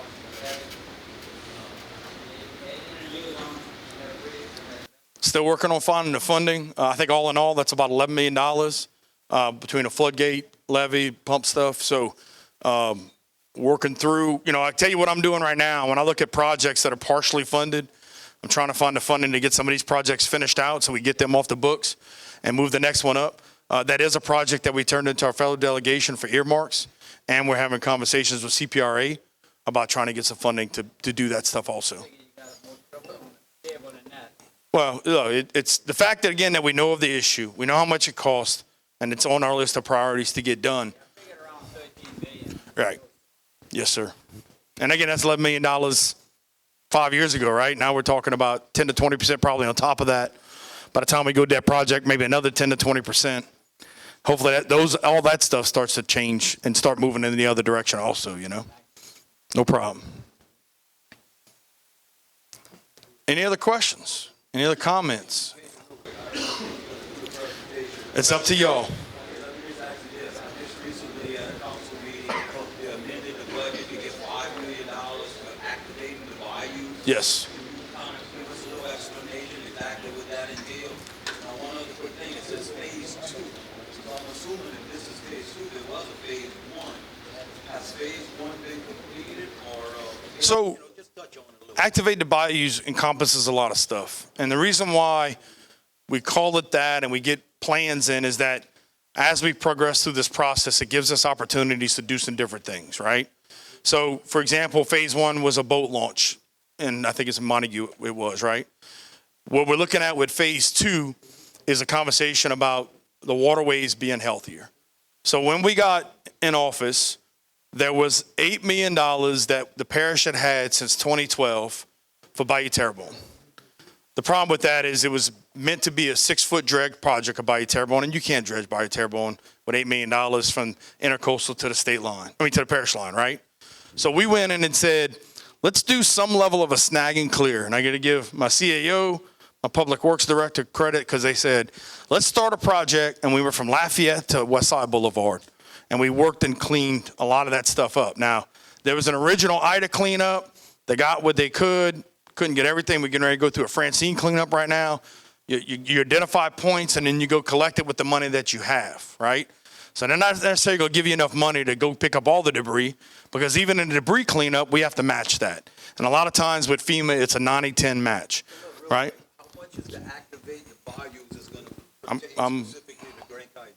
I'm getting to that area, right? So when I look at all those different projects, what we was able to do at Bayou Terrebonne, we said we want to at least do that level of cleanup throughout the parish. So we said, okay, let's take that funding and let's make sure that we could take that money for Bayou Terrebonne and get it done all the way to the parish line. And so we're going through the permit process on that. And then we start working our way outside from there. And so when I look at the fact that the next two are going to be Bayou Grand Caillou and Bayou Dulac, those are the two that we're going after, because we've had a lot of silt buildup. We've had a lot of trees in the way. So those are the two bayous that we're going to work on getting work done on top of the money we're going to be doing with the derelict vessels, and kind of working together on that. And then once we take that and then better kind of push that out to the rest of the parish. I don't mind. The project that everybody sees going on right now in the Ashland area where you're dredging that canal, is that going to activate the bayou? No. And the next question would be, how far down again is that project going to extend going south as far as dredging the bayou? So we wanted to get some stuff rolling now, right? And while we're going through the process of getting approvals from the state, which has all kind of stuff with environmentals, we said, look, we got a need now. Let's try to take some money from our current budget. Again, when I'm looking at where I spend funding and how I spend funding, I got $250,000. Well, I can either stripe a road, or I can go dredge or clean up that bayou. As far as distance and time, I could look at either Noah or Dave and kind of give us a better understanding of how far we're going to go. But we kind of consider that a phase one that we're paying for with ourselves, that once that other funding is freed up and ready to spend, that we just continue that project and continue going. How far down? Noah, you want to? Bayou Pelton for now. First phase. Right. Yes. Right. Yeah, I mean, look. One of the conversations, give me a second if you don't mind. One of the conversations we had about the fact of how Bayou Grand Caillou and Bayou Dulac got to where they are, one of the problems is the pump station that's up there by Ashland is pumping silt, right? So we got to look at getting a bigger retention pond. Right, so we got to get a bigger retention pond, and the fact that the retention pond is as big as it is why basically we're pumping dirt into that bayou. So again, to get in there and kind of start cleaning it up and get prepared, and doing that with funding out of our current budget to get those projects then online, we wanted to make a quicker impact on it. Again, I might not be able to spend that money till October. I might not be able to spend that money till February, depending on what we got to do with the state and with HUD for that funding. But we said in these two bayous, and in Bayou Terrebonne, we got to get some stuff going now, and that's what we did. You say y'all gonna be digging the bayou from the pump station up the Grand Caillou Road all the way to what y'all call it, Bayou Bethel. Well, I live in the stretch between the little bridge by the Baltimore Relay to Bayou Bethel. And the bayou right there is losing mud. The man that dug the bayou dug it 60 feet deep. And we losing 55-gallon drums of mud. I put a bulkhead in the end, and I guarantee you on the outside of my bulkhead, I got 10-foot straight drop. I try to put a boat launch, straight drop. The line next to me, my neighbor's been there 40 years, and I guarantee he lost 3 foot of mud in the back of his house. So I don't know what y'all digging in the back of my house. No. So you're not going to be digging the same amount everywhere we go. So what you're talking about, that's exactly what you're talking about. That is dug very deep, and that does cause some bank issues. But last year, with Bayou Belt, that's all silted in. That needs to be able to flow out and in, so we got leakage and those issues. But no, we ain't digging on that. All right. You got belt needs to be dug. Just checking. And again, you look at that project, right? Those projects, that CDBGR funding, it's $117 million that we're getting from HUD through the state that has to be used for economic development or resiliency in low to moderate income areas. And it's everything from pump stations to dredging to getting some skills for young adults and business grants. And I mean, there's so many different opportunities we have to help our residents, unfortunately, 4 years after the storm, because this is all IDA recovery funding, right? And so that's all different things we're getting kicked off that people should start seeing more of a visible difference for what we can do. Unfortunately, of the $117 million I'm getting with CDBGDR, can't use a dime on a road.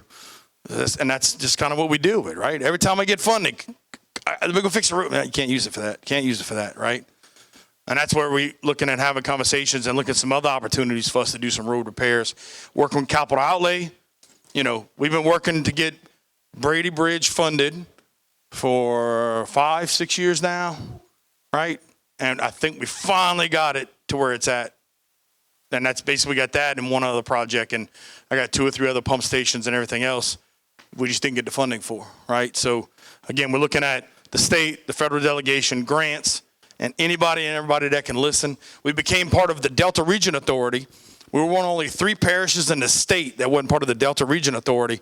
We're now a part of that through congressional action that provides an opportunity for us to get more funding related to water and sewage projects, along with some other kind of projects, right?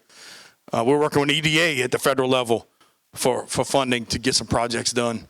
Every rock we can kick over and every bucket we can dig into, we're working on getting funding to do that. And at the same time, working real hard to make sure we spend your money at the parish level very efficiently. You know, a couple projects I'll brag on is we saved $200,000 by upgrading our email system. We saved $200,000 by upgrading our phone system. And that money allowed me to buy computers that were way out of date that should stop us from getting compromised. So the money I saved, I had to turn around and spend on computers to make sure that we could function and operate in the parish every day. But every day, you know, I approached our departments and said, I need you to find 10%. And I had them go through their budgets and tell me what 10% you think we could cut tomorrow. And we did that. And part of that was part of 2 reasons. One, I knew there was some fat we can cut. The second reason was we had declining sales tax or flat sales tax 13 of the 16 previous months. And that's what we manage and do everything within our parish, right? So through that process, we got to make sure we're doing everything we can to spend every dollar that we collect as efficiently as possible. Yes, sir. Do you have any idea how much revenue is getting lost today from the Dulac area? We're putting that together. Yeah, I am putting that together. And that's something, I'll tell you a couple other things I'm working on. One is a study that I commissioned TITA to get done to understand the impact of fisheries in Terrebonne Parish. Because there's a lot of conversations about if you bring something here, what impact it provides from a positive impact. But I want people around the world to know that if we were to lose our shrimping and fishing industries, how much would that hurt us as a parish? And once I have numbers like that, then I can apply it to things that say, by closing this bridge down, that has a $10 million economic impact to our region. And again, I go back to the $1 million project for Dakeville Bridge that probably would cost us half that, if not a quarter, $250,000. But what does it mean? What is the impact on the community for that bridge being closed? What does it cost families to drive the detour with the Boudreaux Canal Bridge being closed, right? That's an impact that hits your pocketbook every day. And what I hope we can change at the state and federal level is that we don't just look at projects in a vacuum of this project costs this amount of money. What is the return on investment? What is the impact to the community from a dollar value that says, if I spend $1 million now, it saves us $10 million down the line? That's more of the conversations that I think we need to have at a government level, in the conversation where you could say how you run government more like a business. Because I could do things right now and say, I spent $1,000 on this now, I'm gonna save $10,000 in 6 months. Let's make that decision all day long. And that's what I've empowered our directors to do, is bring me solutions like that. Bring me things that we can fix and get going. And again, when you come to cutting a ditch or digging a ditch, how much would it cost for us to put culverts in and cover it? And what is the return on investment versus us having to cut the grass and dig that out? And if I could do it, one project that costs, $100,000 saves me $1 million in maintenance over the next 10 years. Those are the conversations that we're having at the parish level that says, again, how do we do this differently? How do we do this better? How do we take some of the common sense and some of the things that business owners and people deal with every day and implement that into government as much as you can? Because I say all the time, government's not the issue. Bureaucracy is. And every time we become a little bit more efficient, we root out bureaucracy inside the government, And that's where we have an opportunity to run it more like a business. So. Don't make your budget. How far in advance you'll make your budget? So we're going to work on the budget here this July. It's got to be turned into the council by October to be finalized for 26. So that's, so a couple of things that we have to deal with is we have to close the books on the previous year. So when we look at all the different funds that we deal with, a lot of times with the amount of money we deal with and everything else, you're not closing that till March. We have to go through an audit. And so I'm telling you, we're working on it as soon as we can work on it based on all the other things we have to do from a government requirement. I want to say we're running 20 years. I don't know if maybe Lonnie knows. Our budget, over 20 years, have an awarded budget for how well we do our budget in the parish, 20 years in a row. So I got to give it to our teams. Again, when I'm talking about the people we have doing this work every day, and every director in here and every employee we have, I'm telling you, top notch. I'd put them up against anybody in the state. I was thinking about the repair work. So I'll tell you what we're doing there. So part of the budget is, again, you got so much funding that you could spend. We're able to take some funding to work on the bayou that we're going to do, right? The other part of that is our department heads work on a wish list. And so as things arise, they're adding, I need to buy one of these. I need to get one of these. I need to fix one of those. So we have that list. And then we have, these are the roads with the biggest issues. These are the bridges with the biggest issues. You could go down and pick a department. These are the pollution control issues that we deal with. And so as we're working through our budget process, we're taking this wish list that we're calling it and moving it to an active list of complete projects. And then having a conversation between our directors and our council members to say, this is all the drainage projects we got going on. Let's make sure we all agree that those projects, even though there might not be a project in Danny's district, I'll give you a good example. One of the things we're trying to get repaired right now are the culverts on Hollywood Road that we're at some level of going to fail at some point, of the water that goes from Lake Houma's to the 6-foot ditch. That's on our list of stuff that has to be fixed immediately, because that's, again, I'd call that a priority one, right? When we look at roads, we rank them. The worst road is a 10. We're going through the roads that are a 10 to begin with, the lift stations. The fact that we don't have generators for all of our lift stations, we're having to bring portable generators around. You know, we're going through all those conversations, but the people that have been doing these jobs 10 years, the residents that bring issues up to us, the council members that bring issues up to us, the representatives and senators that bring issues up to us, all gets put into this list that says, these are all the things going to 290 projects that we're working on. What's the top priority of every road, pollution control, police, fire, every department going down the line? And that top first initial line item might be $20 million. What can I do inside our budget? What can I bond out? What can I go get funding from with capital outlay? And getting everybody involved in that process, again, having meetings with our delegation at the state level, having meetings with our delegation at the federal level, because they're talking about having the ability to give us $4 to $5 million per rep and senator in DC. You know, that's where, okay, if I had a $4 million project, what's the next $4 million project that we work on and we do? But you know, I can tell you that we may only start putting together a budget in July, but every day we're working on what's this need. This road is now damaged. That road got worse than it was. Now we've passed this road, and it's now a 8 instead of a 10. We're always looking at that and always looking at funding. So if you ever watch a council meeting, they have these things called budget amendments. And budget amendments are, if we get more funding or we have to spend funding in a different manner, that's why we do budget amendments in the meetings. And that's conversation saying, well, I had X amount of money allocated towards computers, but I got to go fix this pump that's down. I got to move it from the computer budget to the pump budget. We're doing that every council meeting. You'll see budget amendments up there that says, we've received this funding, we got to recognize it, or this funding was in this pot of money and I got to move it to that pot of money. We're doing that every day.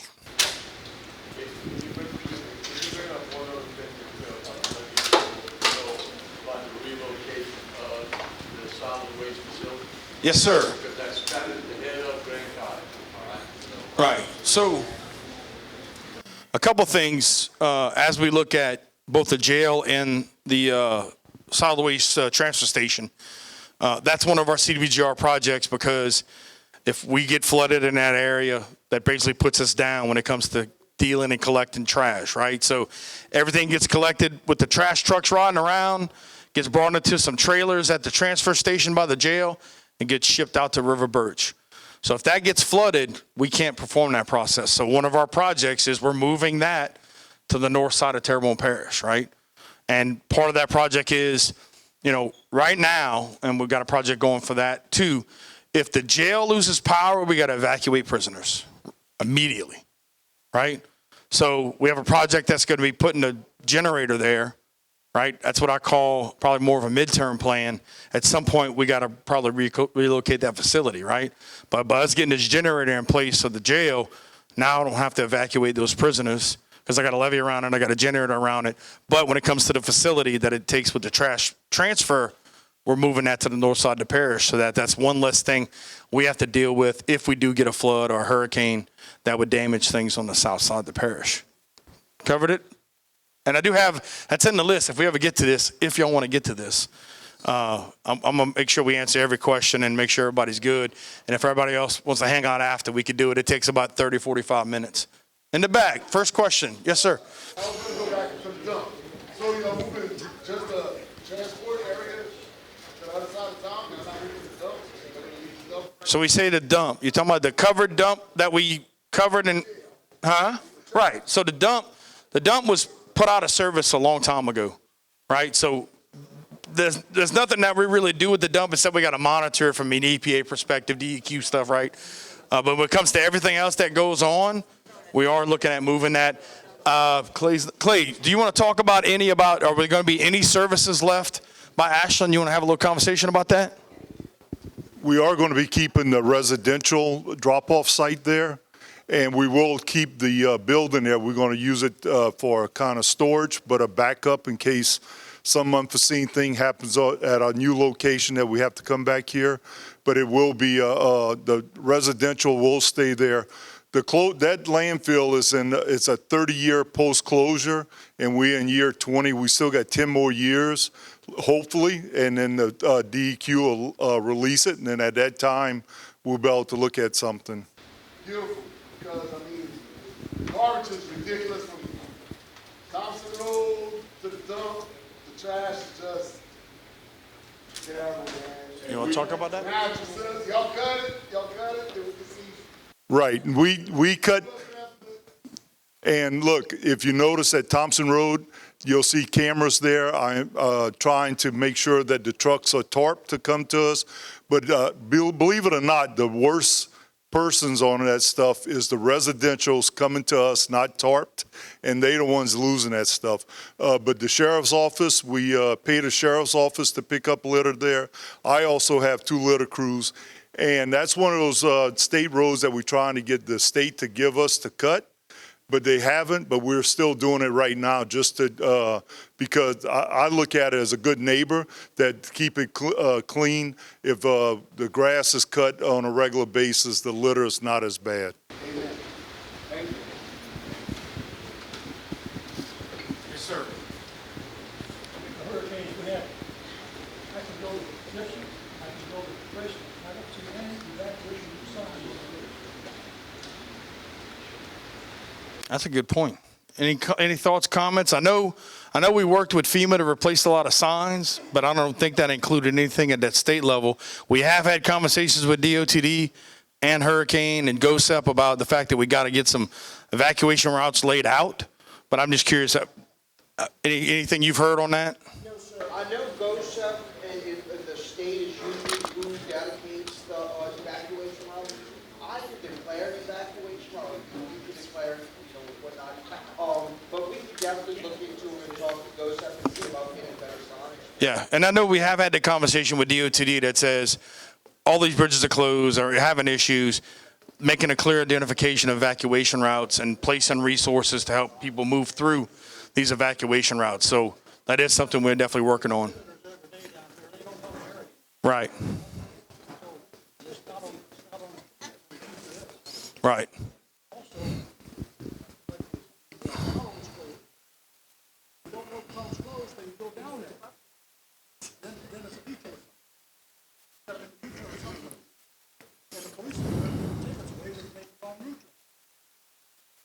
So when, So the signs, the warning signs, the information,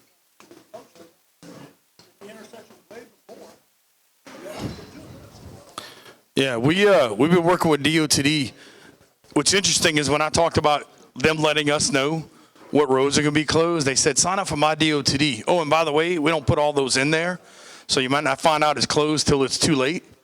And so as we work through now, when you say our guys are giving tickets, where did my police chief, right, Travis, you know anything about us giving tickets for people making illegal U-turns related to detours with the tunnel being closed?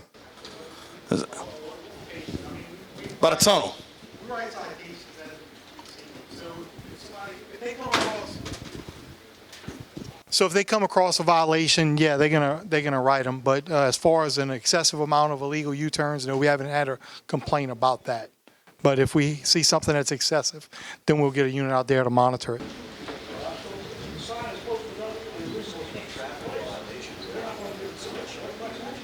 Right. Yeah, look, I mean, look, I guarantee you, we know when things are happening like that, that there's going to be situations where you're getting right up on something. You know, I know our officers are going to do everything they can to make sure we're assisting residents and, you know, trying to only give tickets in extreme cases and everything. But again, if we see a pattern of things starting to happen, they're going to get somebody specifically out there to address that. And sometimes even our fire departments are out there kind of helping us do some things. But a lot of times we won't find out. Like, I'll give you a good example. They were doing work on Dulac. We found out the road for Dulac was closed after they started. Like, we started getting phone calls going. And we're like, man, I thought that wasn't going to happen for another week. Or, well, we got delayed. Or that was supposed to happen 2 weeks ago. You know, so there's so many things that we're dealing with. And that's why we have the big conversation with DOTD is they got to do a better job of communicating. Because they'll send something out, and it'll be something different 2 hours later. And then we're calling them going, hey, what's going on with this? Like, and when they're hiring contractors, they're like, we didn't even know they weren't supposed to be out there till tomorrow. I don't know why they started today, and vice versa. So making sure that information is shared is something that I know is going to definitely change with DOTD. And again, I think we have a great working relationship, but at the end of the day, if they tell us it's going to be tomorrow and then somebody comes in tomorrow and tells them, no, we're going to be next week, they're calling us and saying, man, I was going to do it tomorrow, but I got told I got to do this next week because I got this other emergency I got to go take care of.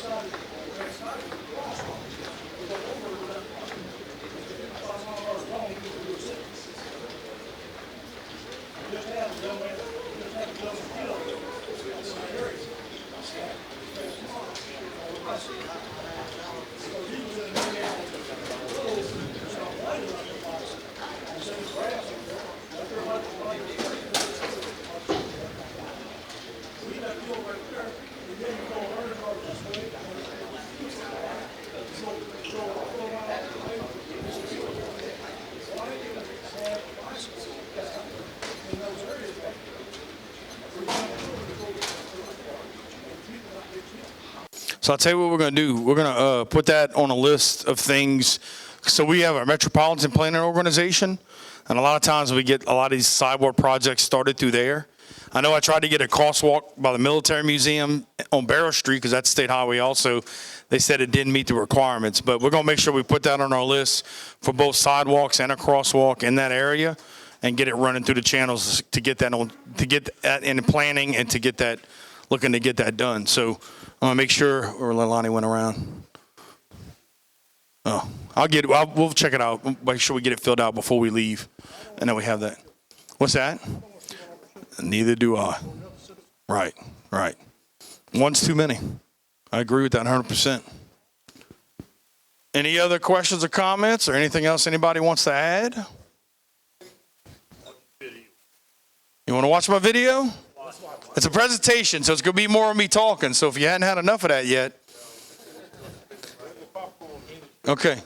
We should do popcorn. That's a great idea. Whoever just said that. It's not in the budget.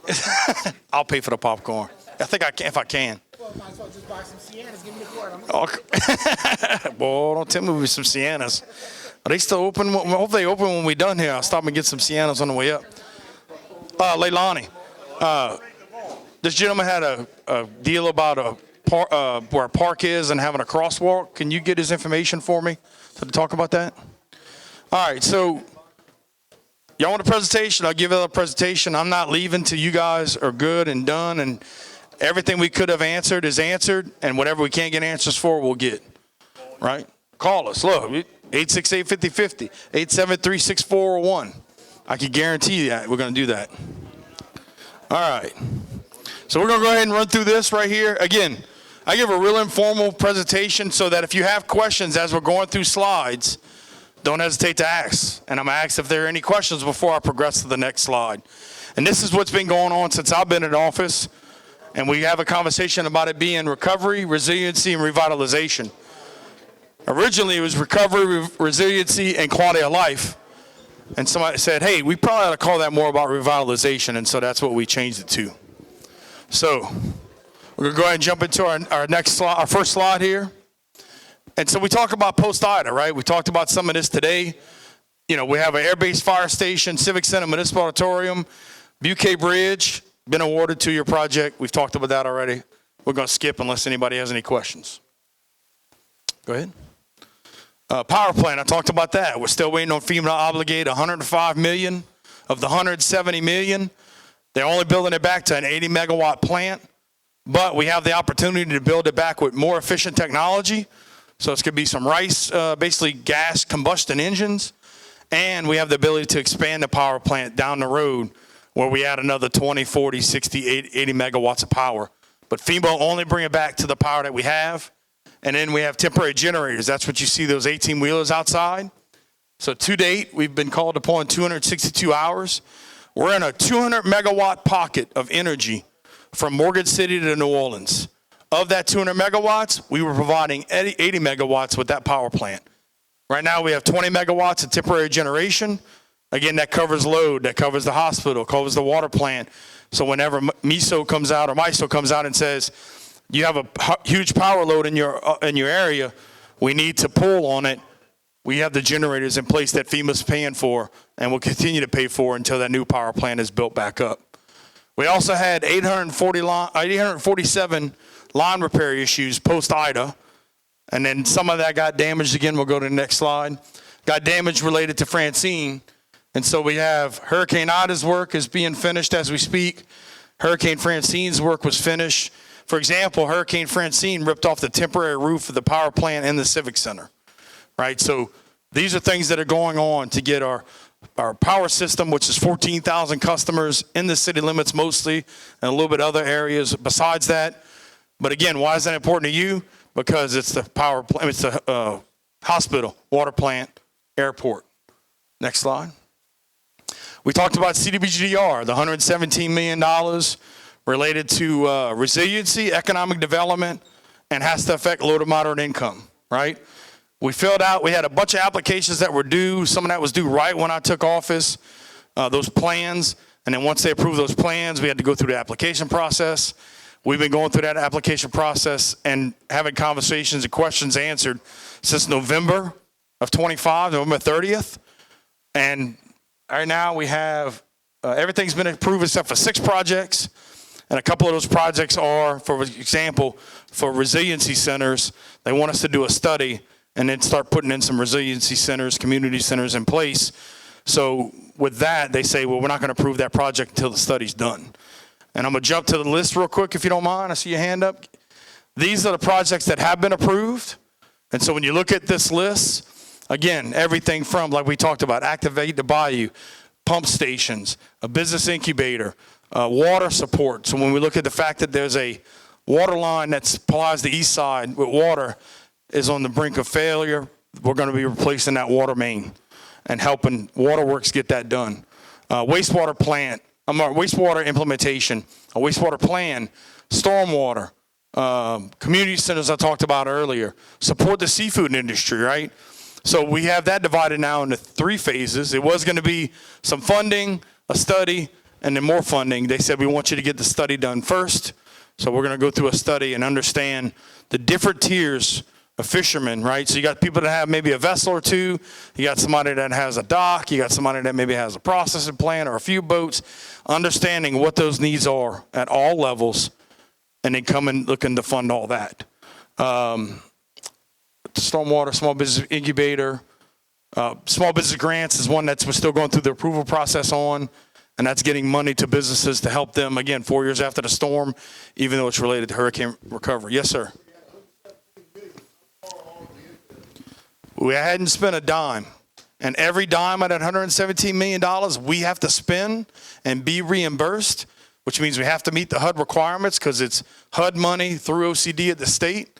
And so we have to get environmentals, we got to go through compliance, we got to go through all these rules and everything else.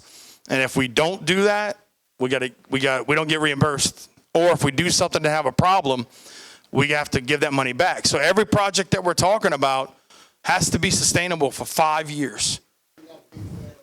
We got to pay for that up front, right? And that's what happens a lot of stuff, especially with FEMA and with the federal government. We got to pay for it up front, and we got to get reimbursed. And then we got to follow all the rules to make sure we get reimbursed, right? So every bit of that, they don't come with a $117 million check and be like, all right, let us know when you're done. No, it's this project's meet this milestone, this meets this milestone. I'll give you a good example, this downtown steam engine. So that's going to be taking a building we've had downtown. We're going to put Bayou Region Arts Council and Bayou STEM.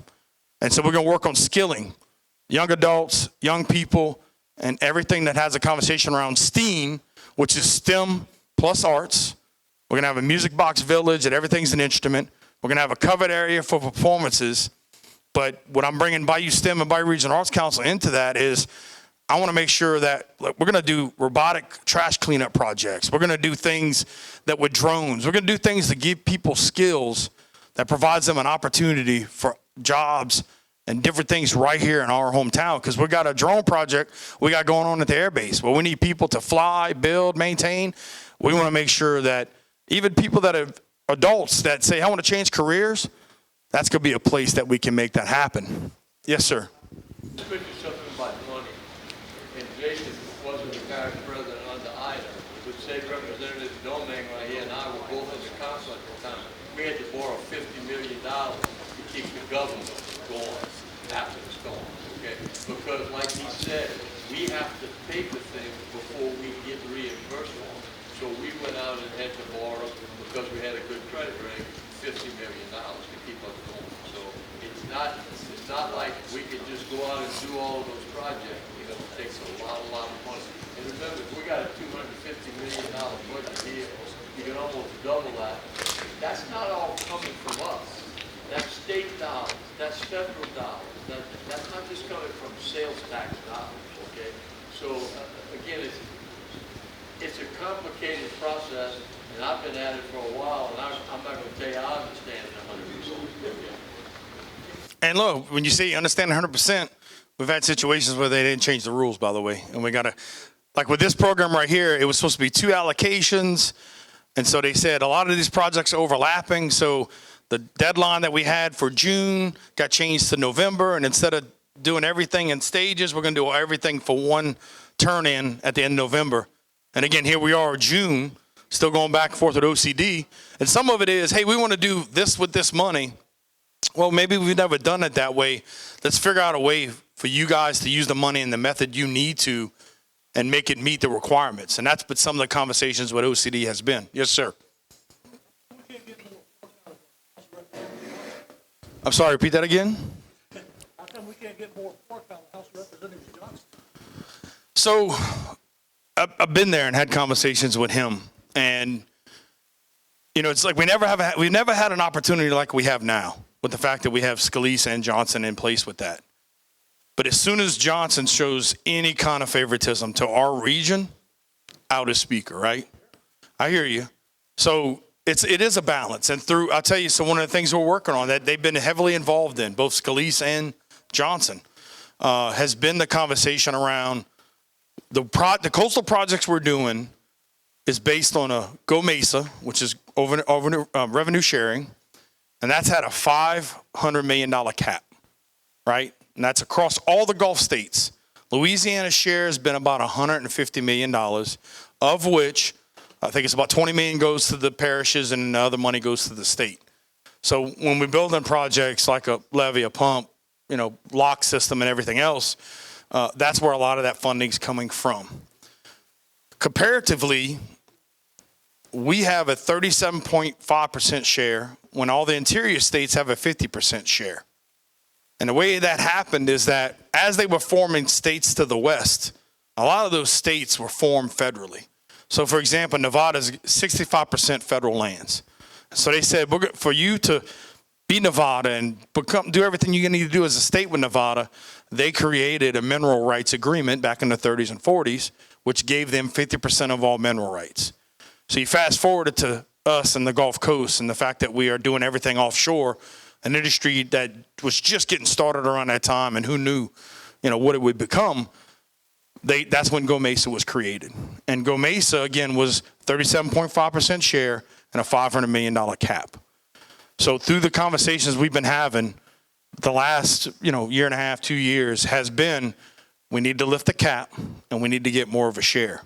And I can tell you that Johnson and Scalise were heavily involved in both of those bills to raise the cap to either somewhere around $650, $700 million and to equal our share from 37.5 to 50%, right? So I can tell you that's what they've done, and that's where it goes back to the money that we're putting into the $1.2 billion that we taxed ourselves from. For now, we got the Corps engineer involved in a project. They're building the section Reach A over here, which is in Dulac. The more stuff they're going to be doing, the more money they can help put into it, will end up protecting us in situations where the levee system needs to be at least a 15 everywhere instead of just being in our weakest area now on the east side of the parish to help us get that stuff funded. And that's what they are doing for us. I guarantee it. Yes, ma'am. When you went to DC Mardi Gras, what kind of relationships or conversations was had there? And if you would tell us any update on that? I'm glad you asked that question. So I'll be going to DC for Mardi Gras for, probably, I think it's 2021, I think was the first time I was able to go because I'm involved in the chamber.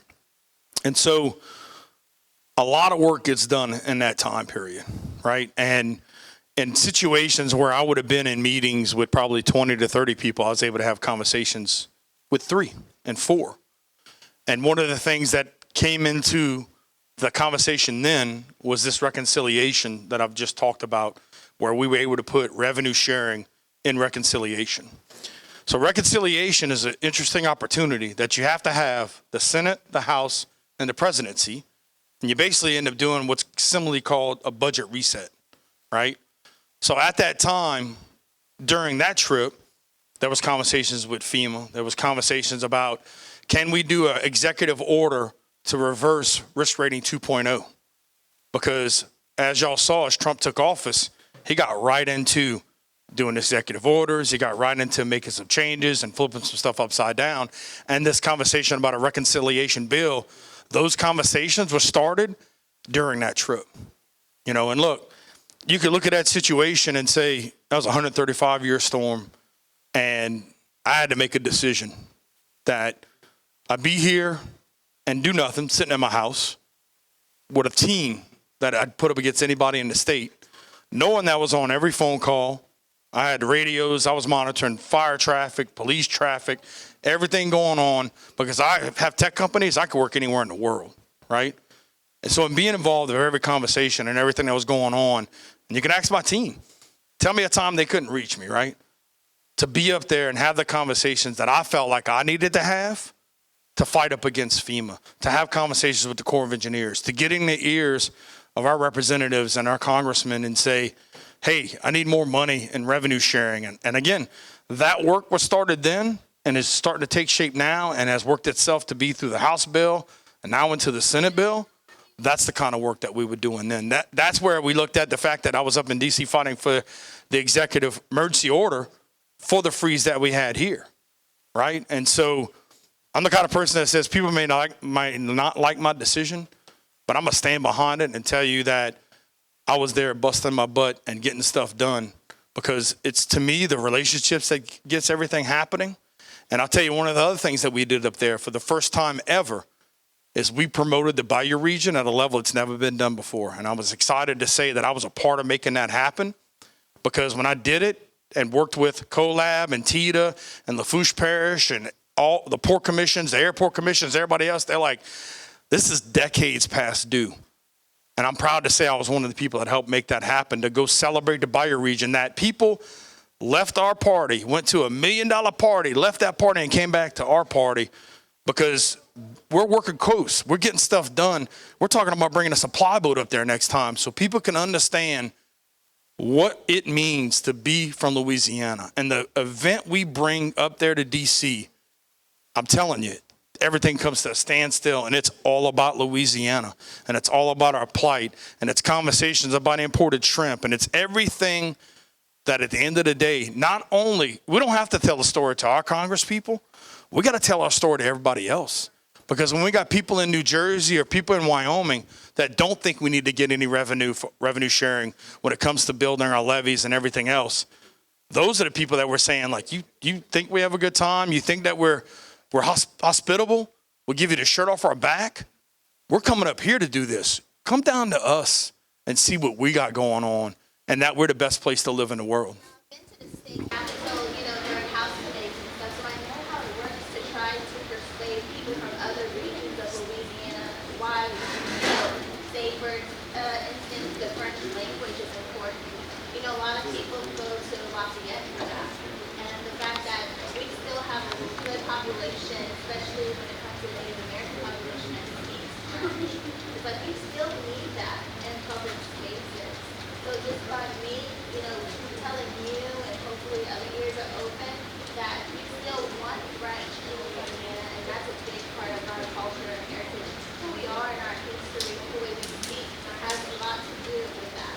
A lot of people are picking up French. Every weekend there's a new Cajun, Creole, Dr. band going on.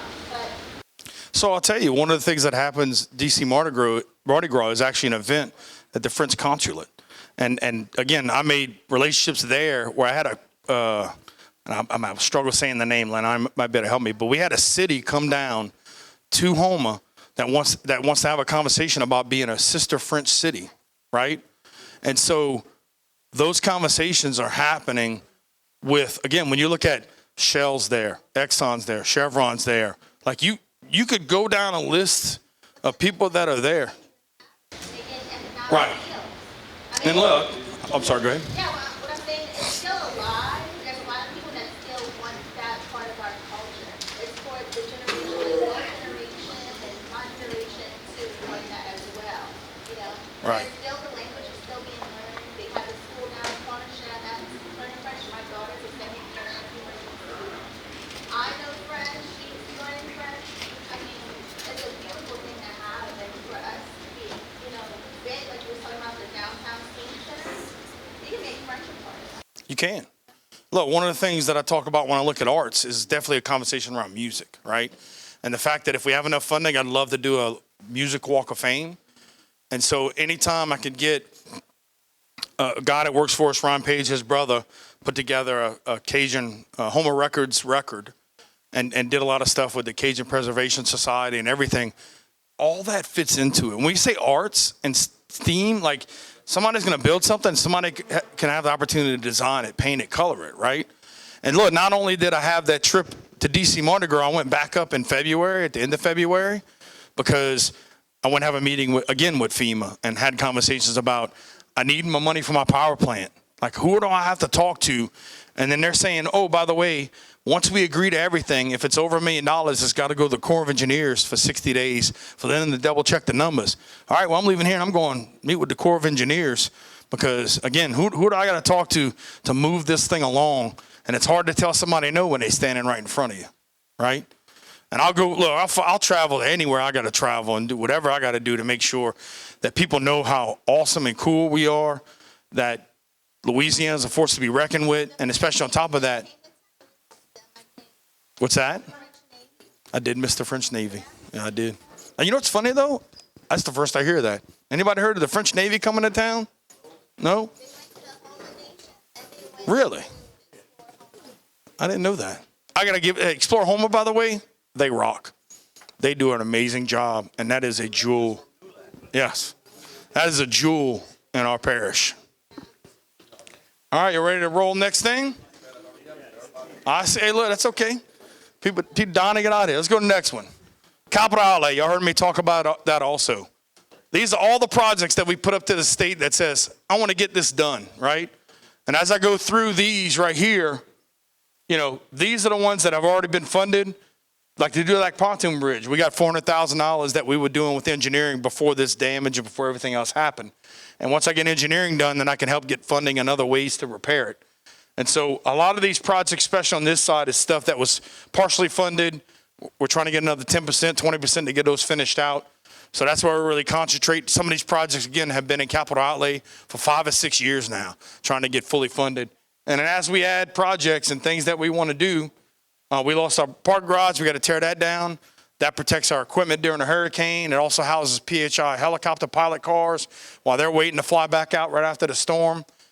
You know, and when I look at this, and that bad boy right there, the Air Base Park and Softball Complex, I'll talk about it in a little bit.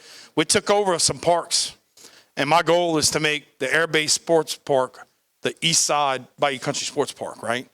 Because I believe, man, I'm from Berg, right? I grew up in Berg. I believe that the East Side needs the same love that the West Side gets. And so that's why with us taking over the Air Base Park, when I have a conversation about quality of life and everything else that we got to work on, right? Bridges, roads, grass, quality of life, activities for our children, futures and skilling for our children. That's all this stuff that works on. And again, I'm working in this area right here and ended up funding with that one right there that we're hopefully going to take another shot and get some other things funded. Any questions on capital outlay? Moving on. Housing crisis. We have an 800 unit affordable housing crisis. We have Bayou Towers that had around 300, Senator Circle around 225, and on top of that, throughout our parish, 800 units. So I've been working with the Housing Authority to figure out whatever's going to happen, and FEMA's going to decide with Bayou Towers and then Senator Circle. And then we have about 300 units of projects that we're working on that within the next 18, 24, 36 months, we'll have coming online, separate and apart from whatever the Housing Authority has going on through these 4 projects right here. Parkwood Place, West Tunnel Loft, Imperial Terrace, and Bon Terre, with Bon Terre being specifically for seniors. This is what our Housing and Human Services Department and group is committed to getting work done to get housing units, working with Louisiana Housing Corporation and through OCD, again, post-IDA funds and those kind of things. So, and then we're also working with South Street Planning. They built some erector-set houses that are supposed to be, 50 to 75% of the cost of a regular house, stronger, like, 250 mile an hour winds. And so we've donated some properties to them so they could build some test houses and get some things rolling. That again provides another housing opportunity to fill this need we have of 800. Yes, sir. Any idea of a plan maybe for like the next hurricane, for all these houses y'all putting up 14, 17 foot in the air in Ashland North? Y'all got any plans of what y'all gonna do with all these people if we hit another 150 miles an hour wind? So our plan is to fight FEMA and try to get those houses not raised as high, because we know the higher we raise them, the more vulnerable they get, right? But FEMA's coming in and saying, if you don't raise the house to that, we're going to pull you out the NFIP program altogether. And so FEMA comes every 3 years and goes through a process to understand if anything was 50% damage, they look at maps and compare. And if you have a place that was damaged over 50% that's not raised, we get dinged for it. And they look at the parish and they go, you got to fix this. And if you don't fix this, we're pulling you out of the NFIP. So there's no quick answer to it. Again, hopefully those houses are built to code to the level that says they could sustain it. But with FEMA, again, that's where you look at, hey, if they blow up FEMA and we can have a different conversation about this, then maybe we have the opportunity to bring some of those down. I just ride around and look, and I move trails. The permit office ain't going out there and really look at the homes. A lot of them are not even totally strapped down. I mean, so I'll tell you. I used to move trailers, and they're strapping them outside the wall. It's supposed to be strapped down. A lot of them, the people are living in, and all they do is look at the frame stuff. I'm just wondering if you personally have any idea of Where are you gonna step at? So I can tell you that from a permit perspective, if they have a permit, we're making sure it's got the right straps and everything else. If they're going through LA Restore, there's a whole different process for that LA Restore gets involved in. But LA Restore don't pay the people back. So I don't know if you realize this or not, but if somebody has an LA Restore trailer, for example, the people don't get paid for that trailer, the mobile home place, until they could show the lights are on and the water's running. And so that's when you look at, in that situation, they still have to follow all the same codes. But a lot of those codes are more stringent than ours because it's like, it's a FEMA Gold and, I'm drawing a blank on the other one now. I barely draw a blank, but fortified roofs, all fortified, like they actually have higher standards when it comes to that kind of stuff because as a state, the state hasn't passed the fortified home approval yet, right? So they're saying if you're going to do this with federal money or state money, you got to meet all those requirements. So it's actually more stringent than if you just build a house without it. Yes, sir. The height of these elevations they're building is, as a fire department in Grand Caillou and Dulac, have the ladder trucks? So I can tell you, as things get raised up, there is a requirement that those fire departments have ladder trucks. I'll tell you what I'll do. I'll get our chief with our fire department to give kind of how that works, if you don't mind. And I'll let somebody else talk too, but. Yeah, so we have the insurance rating. So what happens is, depending on how many buildings we have that reach a certain height, we have to have so many ladder trucks. So Grand Caillou Fire Department does have a ladder truck.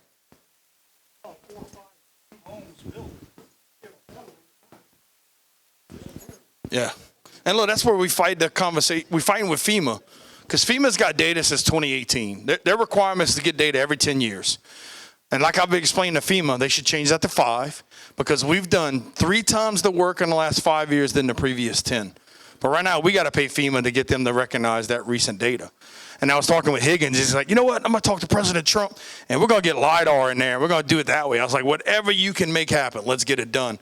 But the fact that we have homes that are in a flood zone in relation to water, when historically, and especially Louisiana, the closer you are to water, the higher you are, right? So FEMA's just looking at it wrong. They won't give you the algorithms and how they calculate it, which is why we're trying to reverse engineer it and do everything else that we can.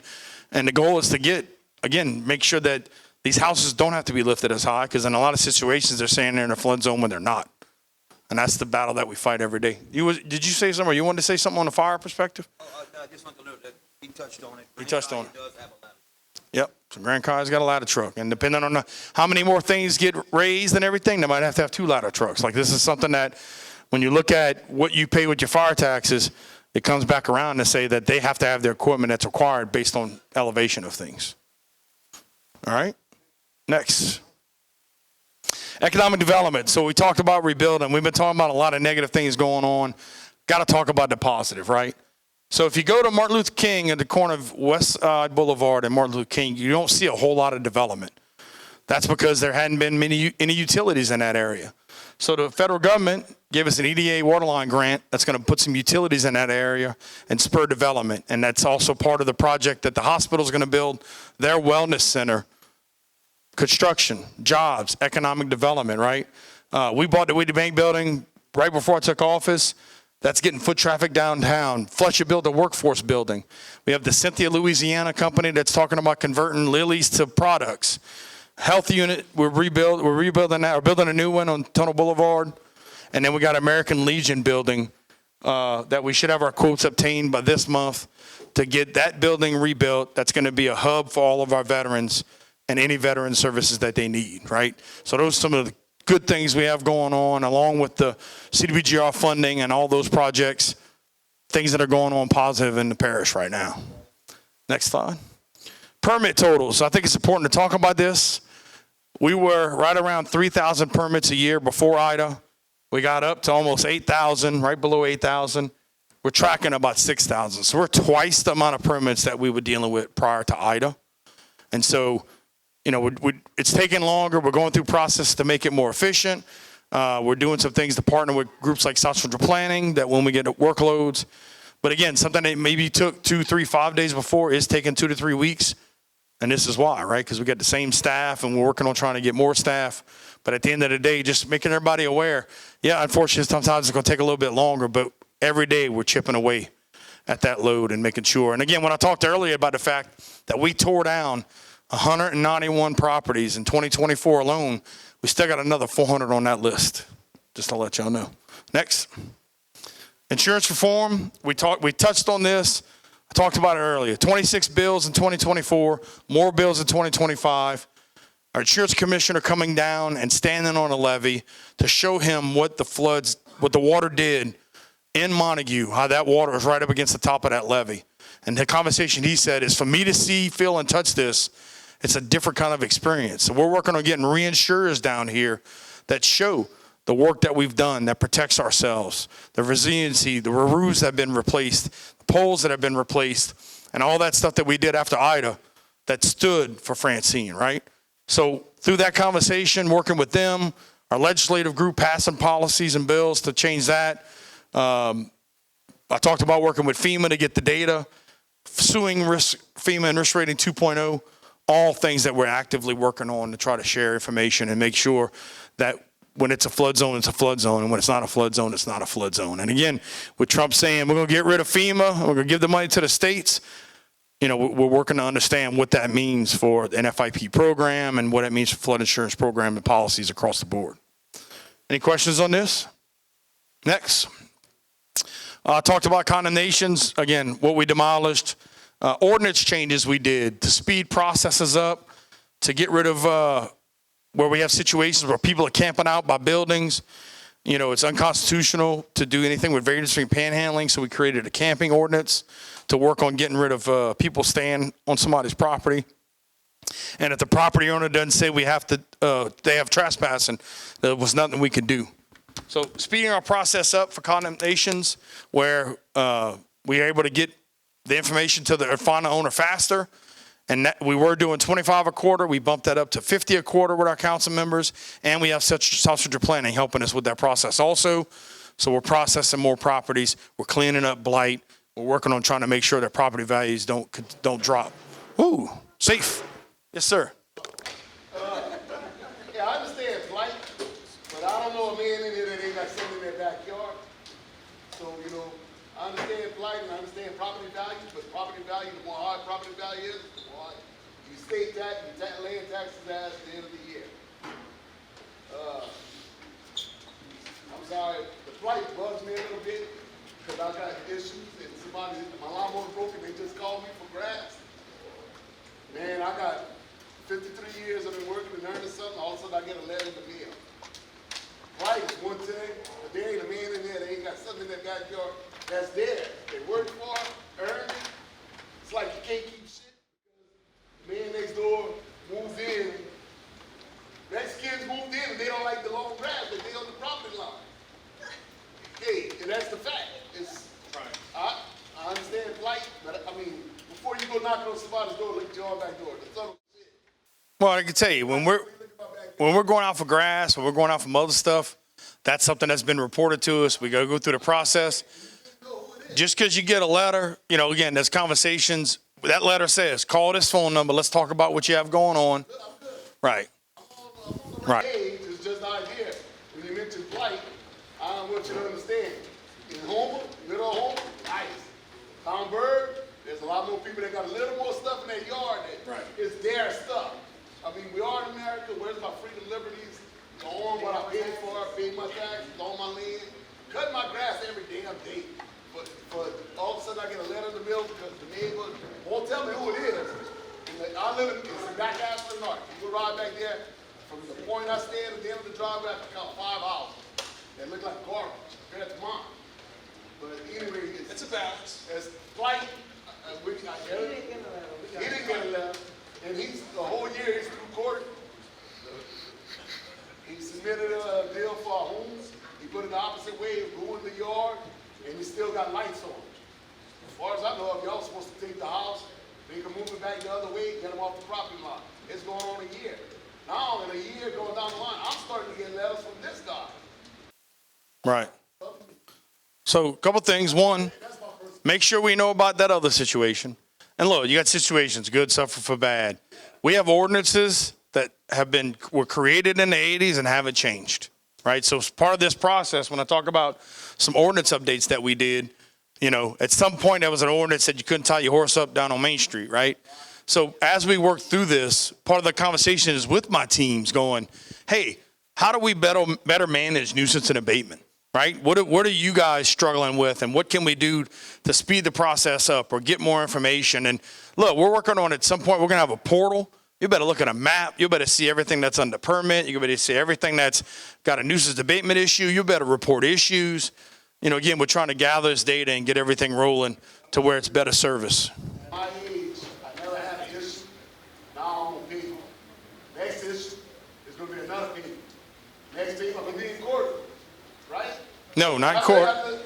You're going to go to the council. 4 times you get called on, something happens, right? Well, look, we have a process with that. I'm just saying, before you start fining people for abatements, make sure you know their past history before you just go there. That's why we want you to call the number and have a conversation with our team, right? Because, again, it gets reported. The ordinance said the council members layout says we got to do this, this, this, and this, right? We get that information. We have conversations, and then we give it back to them. At the end of the day, that's a council decision on how they move forward with some of that stuff. But I know our team is more worried about helping people out and working through issues than they are about us cutting your grass and trying to bill you for it, right? That costs us more money. At the end of the day, we're just working to make sure our property owners are held accountable. You know, need somebody cut your grass, we'll see if we can find somebody here with a lawnmower. We'll send them over there. It is. Oh, I know. Oh, I know. And look at the rain right now. That's not helping, right? My grass is probably that tall right now because it keeps raining every day. No problem. All right. I think it's kind of everything with that. We'll move on to the next thing. Quality of life, I talked about it. We got a new quality of life director, Hillary Domain. When I talk about quality of life, I believe it's when you say recreation, people think kids. And they don't look at the full picture of quality of life no matter where you live, no matter how old you are. And we divided that. We have 3 sub-departments. We have athletics and leisure, community enrichment, which is some involvement with community outreach, and venues and destinations. And again, you see these parks that we took over that we were already cutting the grass on, that had some safety issues. We're working to make sure that the parks that everybody pays for is accessible and usable for what you need. Next.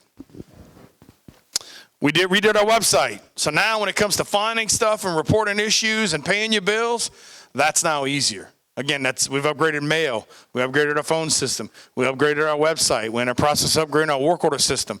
Then we got to upgrade our accounting system because it was outdated in the mid-90s. These are things that we're doing to work more efficiently, to get data faster, to make real-time decisions to help our residents. And so if you haven't checked this out yet, go check it out. Again, the first 6 buttons at the top are the 6 things that our residents go to the most. We made it easier to get to them. You can see who your council member is. You got a map and a picture and everything like that. So, get tired of looking at Danny's ugly mug, you'll go look at Kim's or something like that. I don't know. I'm just saying that all that's on the website, and there's all kind of things that we can do. Job openings. We got 39 job openings right now if you know anybody that's looking for work. There you go. Look at that. She pointed. tpcg.org/careers.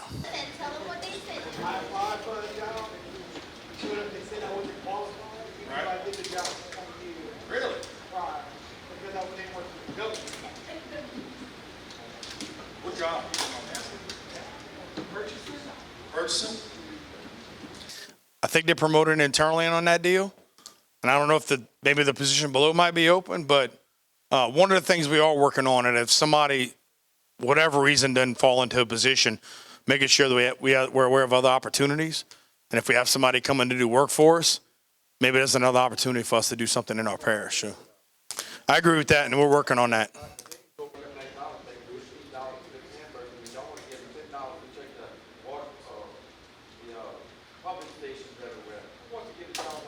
I hear you, and we're having those conversations. I guarantee. I agree. Look, I'm telling you, we've had these conversations about what does it mean for our pay, and I know they were bumped up a few years back. At the end of the day, you're not going to make more in the public sector than you do in the private sector. A lot of times benefits are better. A lot of times you could come out of high school, work 20 years, retire to parish, and go get you another job, right? So there are some benefits and opportunities, but we are looking at addressing what you brought up. Nope, I disagree. I guarantee you. It maybe used to have been like that, but. So every job we have to open for resumes. And in some situations, the person that was below that person that's been there 20 years was the best qualified person for the job. And we moved them up, right? But at the end of the day, a job might have opened up below. And so there might be another job coming out that becomes available. So again, right now we got 39 jobs. We want to make sure that we provide opportunities for our residents. And right. Right. I agree. Right. Yep. Next slide. Bayous, we've talked about this, derelict vessels, the Bayou Revival Campaign is something we're doing to make sure we put less trash in the bayous, and some of the clearing, snagging, and dredging projects that we're working on. Next. Roads and bridges, we've talked about, we started with that, we led with that, but there's some things that we're working with between DOTD, Wildlife and Fisheries. It's the projects that we have going on throughout the parish. Next slide. That's it. That's the movie. That's the show. Look, I know it's a lot of information. I appreciate, again, you guys making the time to be here because it will take all of us, right? Can't do it by myself, the council members, the staff, the citizens. It takes all of us. And I got involved in doing this job because I cared about my community. I formed a nonprofit. We raised money. We built a bandstand.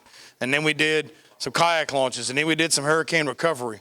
So when I looked at the struggles that we fought with and the way government got in the way, I want to make sure that government is not a hindrance, that government works on giving hand-ups, not handouts, and that we do everything we can for the safety and for prosperity of our residents.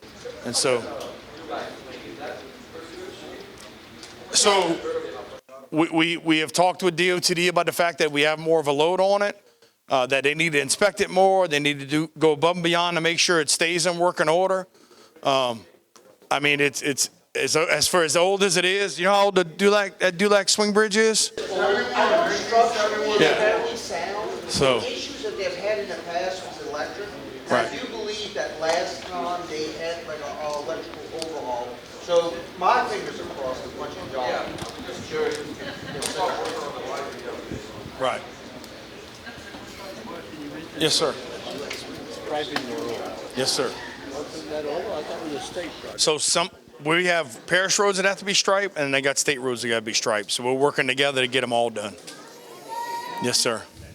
Thank y'all again for coming. I appreciate y'all time. And if y'all need anything, please write it on the paper so we can call back to you and make sure your issue's followed up upon. So.